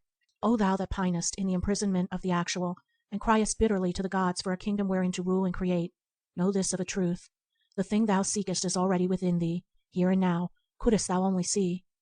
All that is beautiful and blessed is in thyself, not in thy neighbor's wealth. Thou art poor? Thou art poor indeed if thou art not stronger than thy poverty. Thou hast suffered calamities? Well, wilt thou cure calamity by adding anxiety to it? Canst thou mend a broken vase by weeping over it, or restore lost delight by thy lamentations? There is no evil but will vanish if thou wilt wisely meet it. The godlike soul does not grieve over that which has been, is, or will be, but perpetually resides in the divine good, and gains wisdom by every occurrence. Fear is the shadow of selfishness, and cannot live where loving wisdom is. Doubt, anxiety, and worry are unsubstantial shades in the underworld of self, and shall no more trouble him who will climb the serene altitudes of his soul. Grief, also, will be forever dispelled by him who will comprehend the law of his being. He who so comprehends shall find the supreme law of life, and he shall find that it is love, and that it is imperishable love. He shall become one with that love, and loving all, With mind freed from all hatred and folly, he shall receive the invincible protection which love affords. Claiming nothing, he shall suffer no loss. Seeking no pleasure, he shall find no grief. And employing all his powers as instruments of service, he shall evermore live in the highest state of blessedness and bliss. Know this: thou makest and unmakest thyself. Thou standest and fallest by what thou art. Thou art a slave if thou preferest to be. Thou art a master if thou wilt make thyself one. Build upon thy animal desires and intellectual opinions, and thou buildest upon the sand. Build upon virtue and holiness, and no wind nor tide shall shake thy strong abode. So shall the unfailing wisdom uphold thee in every emergency, and the everlasting arms gather thee to thy peace. Lay up each year thy harvest of well-doing, wealth that kings nor thieves can take away. When all the things thou callest thine, goods, pleasures, honors fall, thou in thy virtue shalt survive them all. The mountain bends not to the fiercest storm, but it shields the fledgling and the lamb, and though all men tread upon it, yet it protects them, and bears them up upon its deathless bosom. Even so it is the meek man who, though shaken and disturbed by none, yet compassionately bends to shield the lowliest creature, and though he may be despised, lifts all men up, and lovingly protects them. As glorious as the mountain in its silence is the divine man in his silent meekness. Like its form, his love in comparison is expansive and sublime. Truly his body, like the mountain's base, is fixed in the valleys and the mists, but the summit of his being is eternally bathed in cloudless glory, and lives with the silences. He who has found meekness has found divinity. He has realized the divine consciousness, and knows himself as divine. He also knows all others as divine, though they know it not themselves, being asleep and dreaming. Meekness is a divine quality, and as such is all-powerful. The meek man overcomes not by resisting, and by allowing himself to be defeated, he attains to the supreme conquest. The man who conquers another by force is strong. The man who conquers himself by meekness is mighty. He who conquers another by force will himself likewise be conquered. He who conquers himself by meekness will never be overthrown, for the human cannot overcome the divine. The meek man is triumphant in defeat. Socrates lives the more by being put to death. In the crucified Jesus the risen Christ is revealed, and Stephen in his stoning defies the hurting power of stones. That which is real cannot be destroyed, but only that which is unreal. When a man finds that within himself which is real, which is constant, abiding, changeless, and eternal, he enters into that reality and becomes meek. All the powers of darkness will come against him, but they will do him no hurt, and will at last depart from him. The meek man is found in the time of trial. When other men fall, he stands. His patience is not destroyed by the foolish passions of others, and when they come against him, he does not strive nor cry. He knows the utter powerlessness of all evil, having overcome it in himself, and lives in the changeless strength and power of divine good. Meekness is one aspect of the operation of that changeless love which is at the heart of all things, and is therefore an imperishable quality. He who lives in it is without fear, knowing the highest, and having the lowest under his feet. The meek man shines in darkness, and flourishes in obscurity. Meekness cannot boast, nor advertise itself, nor thrive on popularity. It is practiced, and is seen or not seen. Being a spiritual quality, it is perceived only by the eye of the spirit. Those who are not spiritually awakened see it not, nor do they love it, being enamored of, and blinded by, worldly shows and appearances. Nor does history take note of the meek man. Its glory is that of strife and self-aggrandizement. His glory is the glory of peace and gentleness. History chronicles the earthly, not the heavenly acts. Yet though he lives in obscurity, he cannot be hidden. How can light be hid? He continues to shine after he has withdrawn himself from the world, and is worshipped by the world which knew him not. That the weak man should be neglected, abused, or misunderstood is reckoned by him as of no account, and therefore not to be considered, much less resisted. He knows that all such weapons are the flimsiest and most ineffectual of shadows. To them, therefore, who give him evil, he gives good. He resists none, and thereby conquers all. He who imagines he can be injured by others, and who seeks to justify and defend himself against them, does not understand meekness, does not comprehend the essence and meaning of life. He abused me, he beat me, he defeated me, he robbed me. In those who harbor such thoughts, hatred will never cease. For hatred ceases not by hatred at any time. Hatred ceases by love. What sayest thou? Thy neighbor has spoken thee falsely? Well, what of that? Can a falsity hurt thee? That which is false, and there is an end of it. It is without life, and without power to hurt any but him who seeks to be hurt by it. It is nothing to thee that thy neighbor should speak falsely of thee, but it is much to thee that thou shouldest resist him, and seek to justify thyself, for by so doing thou givest life and vitality to thy neighbor's falseness, so that thou art injured and distressed. Take all evil out of thine own heart, then shalt thou see the folly of resisting it in another. Thou wilt be trodden on? Thou art trodden on already if thou thinkest thus. The injury that thou seest as coming from another comes only from thyself. The wrong thought, or word, or act of another has no power to hurt thee, unless thou galvanize it into life by thy passionate resistance, and so receivest it into thyself. If any man slander me, that is his concern, not mine. I have to do with my own soul, not with my neighbor's. Though all the world misjudge me, it is no business of mine, but that I should possess my soul in purity and love, that is all my business. There shall be no end to strife until men cease to justify themselves. He who would have wars cease, let him cease to defend any party, let him cease to defend himself. Not by strife can peace come, but ceasing from strife. The glory of Caesar resides in the resistance of his enemies. They resist and fall. Give to Caesar that which Caesar demands, and Caesar's glory and power are gone. Thus by submission does the meek man conquer the strong man, but it is not that outward show of submission which is slavery. It is that inward and spiritual submission which is freedom. Claiming no rights, the meek man is not troubled with self-defense and self-justification. He lives in love, and therefore comes under the immediate and vital protection of the great love, which is the eternal law of the universe. He neither claims nor seeks his own. Thus do all things come to him, and all the universe shields and protects him. He who says, I have tried meekness and it has failed, has not tried meekness. It cannot be tried as an experiment. It is only arrived at by unreserved self-sacrifice. Meekness does not consist merely in non-resistance in action. It consists preeminently in non-resistance in thought, in ceasing to hold or have any selfish, condemnatory, or retaliatory thoughts. The meek man, therefore, cannot take offense, or have his feelings hurt. Living above hatred, folly, and vanity, meekness can never fail. O thou who searchest for the heavenly life, strive after meekness, increase thy patience and forbearance day by day. Bid thy tongue cease from all harsh words, withdraw thy mind from selfish arguments, and refuse to brood upon thy wrongs. So living, thou shalt carefully tend and cultivate the pure and delicate flower of meekness in thy heart, until at last its divine sweetness and purity and beauteous perfection shall be revealed to thee, and thou shalt become gentle, joyful, and strong.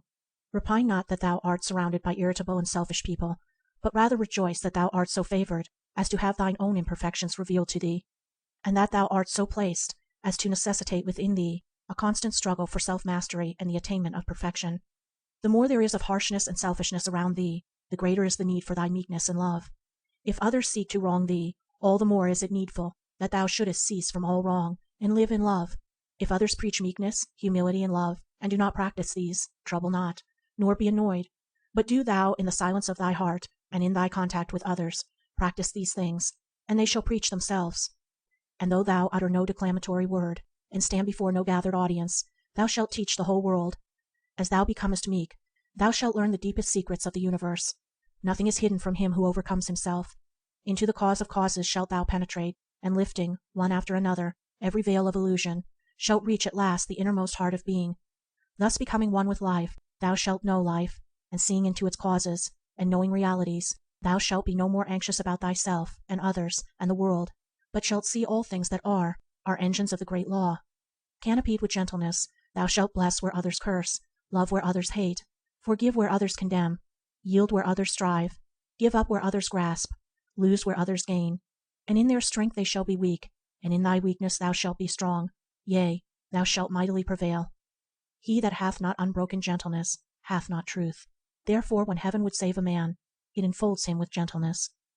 The righteous man is invincible. No enemy can possibly overcome or confront him, and he needs no other protection than that of his own integrity and holiness. As it is impossible for evil to overcome good, so the righteous man can never be brought low by the unrighteous. Slander, envy, hatred, malice can never reach him, nor cause him any suffering, and those who try to injure him only succeed ultimately in bringing ignominy upon themselves. The righteous man, having nothing to hide, committing no acts which require stealth, and harboring no thoughts and desires which he would not like others to know, is fearless and unashamed. His step is firm, his body upright, and his speech direct and without ambiguity. He looks everybody in the face. How can he fear any who wrongs none? How can he be ashamed before any who deceives none? And ceasing from all wrong, he can never be wronged. The righteous man, performing all his duties with scrupulous diligence, and living above sin, is invulnerable at every point. He who has slain the inward enemies of virtue can never be brought low by any outward enemy, neither does he seek any protection against them, righteousness being an all-sufficient protection. The unrighteous man is vulnerable at almost every point. Living in his passions, the slave of his prejudices, impulses, and ill-formed opinions, he is continually suffering, as he imagines, at the hands of others. The slanders, attacks, and accusations of others cause him great suffering, because they have a basis of truth in himself, and not having the protection of righteousness, He endeavors to justify and protect himself by resorting to retaliation and species argument, and even to subterfuge and deceit. The partially righteous man is vulnerable at all those points where he falls short of righteousness, and should the righteous man fall from his righteousness and give way to one sin, his invincibility is gone, for he has thereby placed himself where attack and accusation can justly reach and injure him, because he has first injured himself. If a man suffers or is injured through the instrumentality of others, let him look to himself, and putting aside self-pity and self-defense, he will find in his own heart the source of all his woe. No evil can happen to the righteous man who has cut off the source of evil in himself, living in the all-good, and abstaining from sin in thought, word, and deed. Whatever happens to him is good. Neither can any person, event, or circumstance cause him suffering, for the tyranny of circumstance is utterly destroyed for him who has broken the bonds of sin. The suffering, the sorrowing, the weary, and the broken-hearted ever seek a sorrowless refuge, a haven of perpetual peace. Let such fly to the refuge of the righteous life. Let them come now and enter the haven of the sinless state. For sorrow cannot overtake the righteous, suffering cannot reach him who does not waste in self-seeking his spiritual substance, and he cannot be afflicted by weariness and unrest, whose heart is at peace with all. The children of light who abide in the kingdom of heaven see the universe, and all that it contains, as the manifestation of one law, the law of love. They see love as the molding, sustaining, protecting, and perfecting power immanent in all things animate and inanimate. To them love is not merely and only a rule of life. It is the law of life. It is life itself. Knowing this, they order their whole life in accordance with love, not regarding their own personality. By thus practicing obedience to the highest, to divine love, they become conscious partakers of the power of love, and so arrive at perfect freedom as masters of destiny. The universe is preserved because love is at the heart of it. Love is the only preservative power. Whilst there is hatred in the heart of man, he imagines the law to be cruel. But when his heart is mellowed by compassion and love, he perceives that the law is infinite kindness. So kind is the law that it protects man from his own ignorance. Man, in his puny efforts to subvert the law by attaching undue importance to his own little personality, brings upon himself such trains of suffering that he is at last compelled, in the depth of his afflictions, to seek for wisdom, and finding wisdom, he finds love, and knows it as the law of his being, the law of the universe. Love does not punish.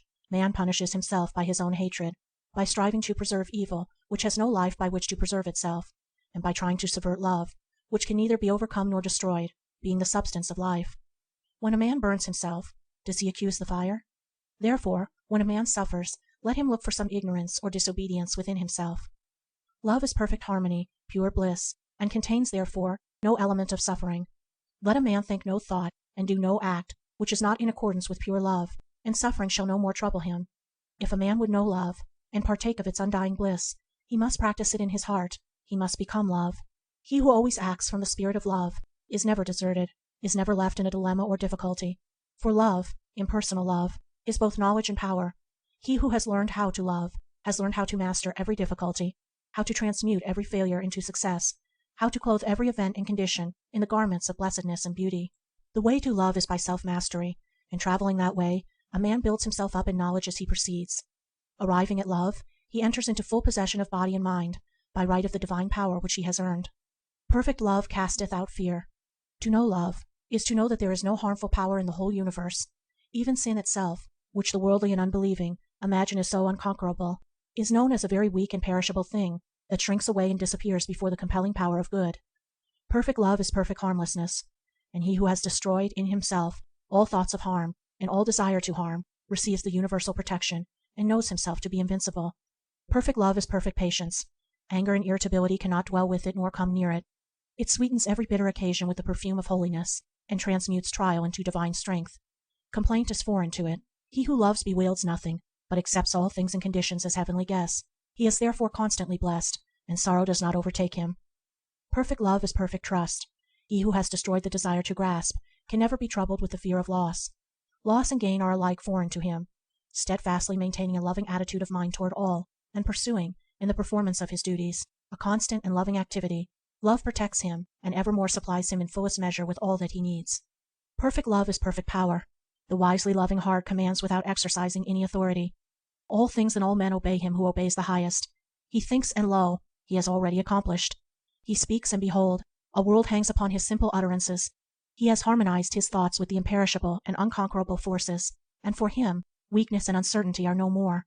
His every thought is a purpose, his every act is an accomplishment. He moves with the great law, not setting his puny personal will against it, and he thus becomes a channel through which the divine power can flow in unimpeded and beneficent expression. He has thus become power itself. Perfect love is perfect wisdom. The man who loves all is the man who knows all. Having thoroughly learned the lessons of his own heart, he knows the tasks and trials of other hearts, and adapts himself to them gently and without ostentation. Love illuminates the intellect. Without it, the intellect is blind and cold and lifeless. Love succeeds where the intellect fails, sees where the intellect is blind, knows where the intellect is ignorant. Reason is only completed in love, and is ultimately absorbed in it. Love is the supreme reality in the universe, and as such it contains all truth. Infinite tenderness enfolds and cherishes the universe. Therefore it is the wise man, gentle and childlike and tender-hearted. He sees that the one thing which all creatures need is love, and he gives it unstintingly. He knows that all occasions require the adjusting power of love, and he ceases from harshness. To the eye of love all things are revealed, not as an infinity of complex events, but in the light of eternal principles, out of which spring all cause and effects, and back into which they return. God is love, therefore then love is nothing more than perfect. He who would find pure knowledge, let him find pure love. Perfect love is perfect peace. He who dwells with it has completed his pilgrimage in the underworld of sorrow. With mind calm and heart at rest, he has banished the shadows of grief, and knows the deathless life. If thou wouldest perfect thyself in knowledge, perfect thyself in love. If thou wouldest reach the highest, ceaselessly cultivate a loving and compassionate heart. There is no bondage in the heavenly life. There is perfect freedom. This is its great glory. This supreme freedom is gained only by obedience. He who obeys the highest cooperates with the highest, and so masters every force within himself and every condition without. A man may choose the lower and neglect the higher, but the higher is never overcome by the lower. Herein lies the revelation of freedom. Let a man choose the higher and abandon the lower, and he shall then establish himself as an overcomer, and shall realize perfect freedom. To give the reins to inclination is the only slavery. To conquer oneself is the only freedom. The slave to self loves his chains, and will not have one of them broken, for fear he would be depriving himself of some cherished delight. He clings to his gratifications and vanities, regarding freedom from them as an empty and undesirable condition. He thus defeats and enslaves himself. By self-enlightenment is perfect freedom found. Whilst a man remains ignorant of himself, of his desires, of his emotions and thoughts, and of the inward causes which mold his life and destiny, having neither control nor understanding of himself, he will remain in bondage to passion, sorrow, suffering, and fluctuating fortune. The land of perfect freedom lies through the gate of knowledge. All outward oppression is but the shadow and effect of the real oppression within.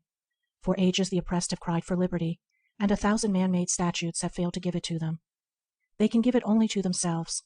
They shall find it only in obedience to the divine statutes which are inscribed upon their hearts. Let them resort to the inward freedom, and the shadow of oppression shall no more darken the earth. Let men cease to oppress themselves, and no man shall oppress his brother. Men legislate for outward freedom, yet continue to render such freedom impossible of achievement by fostering an inward condition of enslavement. They thus pursue a shadow without, and ignore the substance within. Man will be free when he is freed from self. All outward forms of bondage and oppression will cease to be when man ceases to be the willing bond-slave of passion, error, and ignorance. Freedom is to the free. Whilst men cling to weakness, they cannot have strength. Whilst they love darkness, they cannot receive light, and so long as they prefer bondage, they can enjoy no liberty. Strength, light, and freedom are ready now, and can be had by all who love them, who aspire to them. Freedom does not reside in cooperative aggression, for this will always produce reactively cooperative defense, warfare, hatred, party strife, and the destruction of liberty. Freedom resides in individual self-conquest. The emancipation of humanity is frustrated and withheld by the self-enslavement of the unit. Thou who criest to man and God for liberty, liberate thyself. The heavenly freedom is freedom from passion, from cravings, from opinions, from the tyranny of the flesh, and the tyranny of the intellect. This first, and then all outward freedom, as effect to cause. The freedom that begins within, and extends outwardly, until it embraces the whole man, is an emancipation so complete, all-embracing, and perfect, as to leave no galling fetter unbroken. Free thy soul from all sin, and thou shalt walk a freed and fearless man in the midst of a world of fearful slaves. And seeing thee, many slaves shall take heart, and shall join thee in thy glorious freedom. He who says, my worldly duties are irksome to me, I will leave them and go into solitude, where I shall be as free as the air, and thinks to gain freedom thus, will find only a harder slavery. The tree of freedom is rooted in duty, and he who would pluck its sweet fruits must discover joy in duty. Glad-hearted, calm, and ready for all tasks is he who is freed from self. Irksomeness and weariness cannot enter his heart, and his divine strength lightens every burden so that its weight is not felt. He does not run away from duty with his chains about him, but breaks them and stands free. Make thyself pure. Make thyself proof against weakness, temptation, and sin, for only in thine own heart and mind shalt thou find that perfect freedom for which the whole world sighs and seeks in vain. Goodness, simplicity, greatness, these three are one, and this trinity of perfection cannot be separated. All greatness springs from goodness, and all goodness is profoundly simple. Without goodness there is no greatness. Some men pass through the world as destructive forces, like the tornado or the avalanche, but these are not great. They are to greatness as the avalanche is to the mountain. The work of greatness is enduring and preservative, and not violent and destructive. The greatest souls are the most gentle. Greatness is never obtrusive. It works in silence, seeking no recognition. This is why it is not easily perceived and recognized. Like the mountain, it towers up in its vastness, so that those in its immediate vicinity, who receive its shelter and shade, do not see it. Its sublime grandeur is only beheld as they recede from it. The great man is not seen by his contemporaries. The majesty of his form is only outlined by its recession in time. This is the awe and enchantment of distance. Men occupy themselves with the small things, their houses, trees, lands. Few contemplate the mountain at whose base they live, and fewer still explore it. But in the distance these small things disappear, and then the solitary beauty of the mountain is perceived. Popularity, noisy obtrusiveness, and shallow show, these superficialities rapidly disappear, and leave behind no enduring mark, whereas greatness slowly emerges from obscurity, and endures forever. Jewish rabbi and rabble alike saw not the divine beauty of Jesus. They saw only an unlettered carpenter. To his acquaintances, Homer was only a blind beggar, but the centuries reveal him as Homer the immortal poet. 200 years after the farmer of Stratford, and all that is known of him, has disappeared, the real Shakespeare is discerned. All true genius is impersonal. It belongs not to the man through whom it is manifested. It belongs to all. It is a diffusion of pure truth, the light of heaven descending on all mankind. Every work of genius, in whatsoever department of art, is a symbolic manifestation of impersonal truth. It is universal, and finds a response in every heart, in every age and race. Anything short of this is not genius, is not greatness. That work which defends a religion perishes. It is religion that lives. Theories about immortality fade away. Immortal man endures. Commentaries upon truth come to dust. Truth alone remains. That only is true in art which represents the true. That only is great in life, which is universally and eternally true. And the true is the good, and the good is the true. Every immortal work springs from the eternal goodness in the human heart, and is clothed with the sweet and unaffected simplicity of goodness. The greatest art is, like nature, artless. It knows no trick, no pose, no studied effort. There are no stage tricks in Shakespeare, and he is the greatest of dramatists because he is the simplest. The critics, not understanding the wise simplicity of greatness, always condemn the loftiest work. They cannot discriminate between the childish and the childlike. The true, the beautiful, the great, is always childlike, and it is perennially fresh and young. The great man is always the good man. He is always simple. He draws from, nay, lives in, the inexhaustible fountain of divine goodness within. He inhabits the heavenly places, communes with the vanquished great ones, lives with the invisible. He is inspired, and breathes the airs of heaven. He who would be great, let him learn to be good. He will therefore become great by not seeking greatness. Aiming at greatness, a man arrives at nothingness. Aiming at nothingness, he arrives at greatness. The desire to be great is an indication of littleness, of personal vanity, and obtrusiveness. The willingness to disappear from gaze, the utter absence of self-aggrandizement, is the witness of greatness. Littleness seeks and loves authority. Greatness is never authoritative, and it thereby becomes the authority to which the after ages appeal. He who seeks loses. He who is willing to lose wins all men. Be thy simple self, thy better self, thy impersonal self, and lo, thou art great. He who selfishly seeks authority shall succeed only in becoming a trembling apologist, courting protection behind the back of acknowledged greatness. He who will become the servant of all men, desiring no personal authority, shall live as a man, and shall be called great. Abide in the simple and noble regions of thy life, obey thy heart, and thou shalt reproduce the foreworld again. Forget thine own little self, and fall back upon the universal self, and thou shalt reproduce, in living and enduring forms, 1,000 beautiful experiences. Thou shalt find within thyself that simple goodness, which is greatness. It is as easy to be great as to be small, says Emerson, and he utters a profound truth. Forgetfulness of self is the whole of greatness, as it is the whole of goodness and happiness. In a fleeting moment of self-forgetfulness, the smallest soul becomes great. Extend that moment indefinitely, and there is a great soul, a great life. Cast away thy personality, thy petty cravings, vanities, and ambitions, as a worthless garment, and dwell in the loving, compassionate, selfless regions of thy soul, and thou art no longer small, thou art great. Claiming personal authority, a man descends into littleness. Practicing goodness, a man ascends into greatness.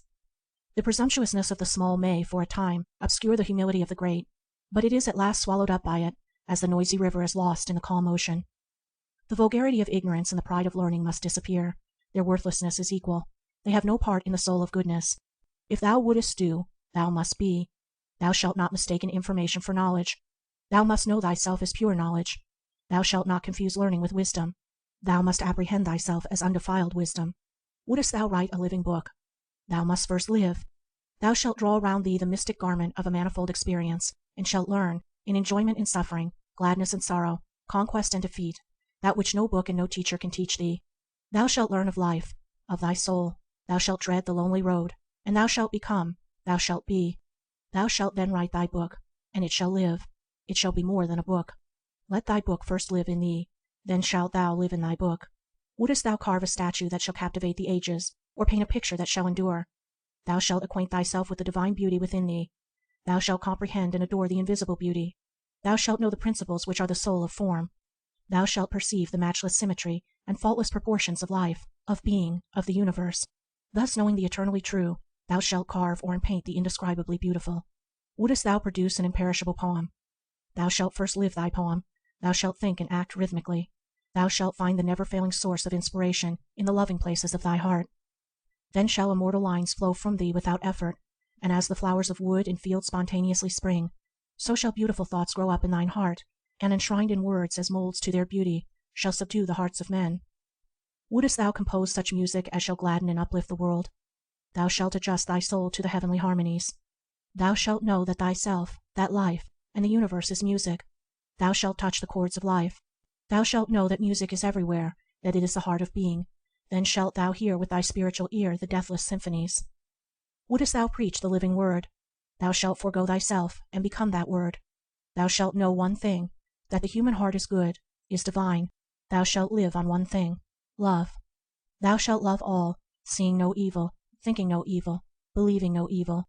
Then though thou speak but little, thy every act shall be a power, thy every word a precept. By thy pure thought, thy selfless deed, though it appear hidden, thou shalt preach, down the ages, to untold multitudes of aspiring souls. To him who chooses goodness, sacrificing all, is given that which is more than and includes all. He becomes the possessor of the best, communes with the highest, and enters the company of the great. The greatness that is flawless, rounded, and complete is above and beyond all art. It is perfect goodness in manifestation. Therefore, the greatest souls are always teachers. The toil of life ceases when the heart is pure. When the mind is harmonized with the divine law, the wheel of drudgery ceases to turn, and all work is transmuted into joyful activity. The pure-hearted are as the lilies of the field, which toil not, yet are fed and clothed from the abundant storehouse of the all-good. But the lily is not lethargic, it is ceaselessly active, drawing nourishment from earth and air and sun.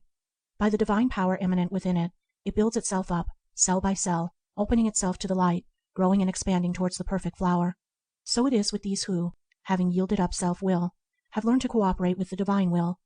They grow in grace, goodness, and beauty, freed from anxiety, and without friction and toil. And they never work in vain. There is no waste in action. Every thought, act, and thing done subserves the divine purpose, and adds to the sum total of the world's happiness. Heaven is in the heart. They will look for it in vain who look elsewhere. In no outward place will the soul find heaven until he finds it within himself. For wherever the soul goes, its thoughts and desires will go with it, and howsoever beautiful may be its outward dwelling place, if there is sin within, there will be darkness and gloom without, for sin always casts a dark shadow over the pathway of the soul, the shadow of sorrow. This world is beautiful, transcendentally and wonderfully beautiful. Its beauties and inspiring wonders cannot be numbered, yet to the sin-sodden mind it appears as a dark and joyless place. Where passion and self are, there is hell, and there are all the pains of hell. Where holiness and love are, there is heaven, and there are all the joys of heaven. Heaven is here. It is also everywhere. It is wherever there is a pure heart. The whole universe is abounding with joy, but the sin-bound heart can neither see, hear, nor partake of it. No one is, or can be, arbitrarily shut out from heaven. Each shuts himself out. Its golden gates are eternally ajar, but the selfish cannot find them. They mourn, yet they see not. They cry, but they hear not. Only to those who turn their eyes to heavenly things are the happy portals of the kingdom revealed, and they enter and are glad. All life is gladness when the heart is right, and when it is attuned to the sweet chords of holy love. Life is religion, religion is life, and all is joy and gladness. The jarring notes of creeds and parties, the black shadows of sin, let them pass away forever. They cannot enter the door of life. They form no part of religion. Joy, music, beauty, these belong to the true order of things. They are of the texture of the universe. Of these is the great garment of life woven. Pure religion is glad, not gloomy. It is light without darkness or shadow. Despondency, disappointment, grief, these are the reflex aspects of pleasurable excitement, self-seeking, and desire. Give up the latter, and the former will forever disappear. Then there remains the perfect bliss of heaven. Abounding and unalloyed, happiness is man's true life. Perfect blessedness is his rightful portion. And when he loses his false life and finds the true, he enters into the full possession of the kingdom. The kingdom of heaven is man's home, and it is here and now. It is in his own heart, and he is not left without guides, if he wills to find it. Let him return to his home. His peace awaits him. The heavenly hearted are without sorrow and suffering, because they are without sin. What the worldly minded call troubles, they regard as pleasant tasks of love and wisdom. Troubles belong to hell. They do not enter heaven. This is so simple it should not appear strange. If you have a trouble, it is in your own mind and nowhere else. You make it. It is not made for you. It is not in your task. It is not in that outward thing. You are its creator, and it derives its life from you only. Look upon all your difficulties as lessons to be learned, as aids to spiritual growth, and lo, they are difficulties no longer. This is one of the pathways up to heaven. To transmute everything into happiness and joy. This is supremely the work and duty of the heavenly-minded man. To reduce everything to wretchedness and deprivation is the process which the worldly-minded unconsciously pursue. To live in love is to work in joy. Love is the magic that transforms all things into power and beauty. It brings plenty out of poverty, power out of weakness, loveliness out of deformity, sweetness out of bitterness, light out of darkness, and produces all blissful conditions out of its own substantial but indefinable essence. He who loves can never want. The universe belongs to goodness, and it therefore belongs to the good man. It can be possessed by all without stint or shrinking, for goodness and the abundance of goodness, material, mental, and spiritual abundance, is inexhaustible. Think lovingly, speak lovingly, act lovingly, and your every need shall be supplied. You shall not walk in desert places, and no danger shall overtake you. Love sees with faultless vision, judges true judgment, acts in wisdom.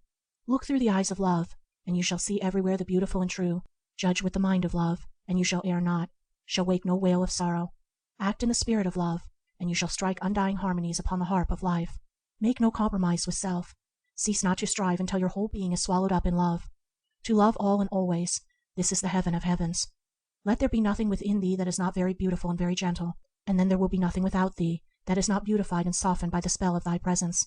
All that you do, let it be done in calm wisdom, and not from desire, impulse, or opinion. This is the heavenly way of action. Purify your thought world until no stain is left, and you will ascend into heaven while living in the body. You will then see the things of the outward world clothed in all beautiful forms. Having found the divine beauty within ourselves, it springs to life in every outward thing. To the beautified soul, the world is beautiful. Undeveloped souls are merely unopened flowers. The perfect beauty lies concealed within, and will one day reveal itself to the full-orbed light of heaven. Seeing men thus, we stand where evil is not, and where the eye beholds only good. Herein lies the peace and patience and beauty of love. It sees no evil. He who loves thus becomes the protector of all men. Though in their ignorance they should hate him, he shields and loves them. What gardener is so foolish as to condemn his flowers because they do not develop in a day? Learn to love, and you shall see in all souls, even those called degraded, the divine beauty, and shall know that it will not fail to come forth in its own season. This is one of the heavenly visions. It is out of this that gladness comes. Sin, sorrow, suffering, these are the dark gropings of the unopened soul for light. Open the petals of your soul, and let the glorious light stream in. Every sinful soul is an unresolved harmony. It shall at last strike the perfect chord, and swell the joyful melodies of heaven. Hell is the preparation for heaven, and out of the debris of its ruined hovels are built pleasant mansions, wherein the perfected soul may dwell. Night is only a fleeting shadow which the world casts, and sorrow is but a transient shade cast by the self. Come out into the sunlight. Know this, O reader, that you are divine. You are not cut off from the divine except in your own unbelief. Rise up, O Son of God, and shake off the nightmare of sin which binds you. Accept your heritage, the kingdom of heaven. Drug your soul no longer with the poison of false beliefs. You are not a worm of the dust, unless you choose to make yourself one. You are a divine, immortal, God-born being, and this you may know if you will to seek and find. Cling no longer to your impure and groveling thoughts, and you shall know that you are a radiant and celestial spirit, filled with all pure and lovable thoughts. Wretchedness and sin and sorrow are not your portion here, unless you choose to accept them as such, and if you do this, they will be your portion hereafter, for these things are not apart from your soul condition. They will go wherever you go. They are only within you. Heaven, not hell, is your portion here and always. It requires you to take that which belongs to you. You are the master, and you choose whom you will serve. You are the maker of your state, and your choice determines your condition. What you pray and ask for, with your mind and heart, not with your lips merely, this you will receive. You are served as you serve. You are conditioned as you condition. You garner in your own. Heaven is yours. You have but to enter in and take possession. And heaven means supreme happiness, perfect blessedness. It leaves nothing to be desired, nothing to be grieved over. It is complete satisfaction now and in this world. It is within you. And if you do not know this, it is because you persist in turning the back of your soul upon it. Turn round and you shall behold it. Come and live in the sunshine of your being. Come out of the shadows and the dark places. You are framed for happiness. You are a child of heaven. Purity, wisdom, love, plenty, joy, and peace. These are the eternal realities of the kingdom, and they are yours. But you cannot possess them in sin. They have no part in the realm of darkness. They belong to the light which lighteth every man that cometh into the world, the light of spotless love. They are the heritage of the holy Christ child, who shall come to birth in your soul when you are ready to divest yourself of all impurities. They are your real self. But he whose soul has been safely delivered of the wonderful joy child does not forget the travail of the world. Recording by Andrea Fiore. www.andreafiore.name. End of All These Things Added by James Allen.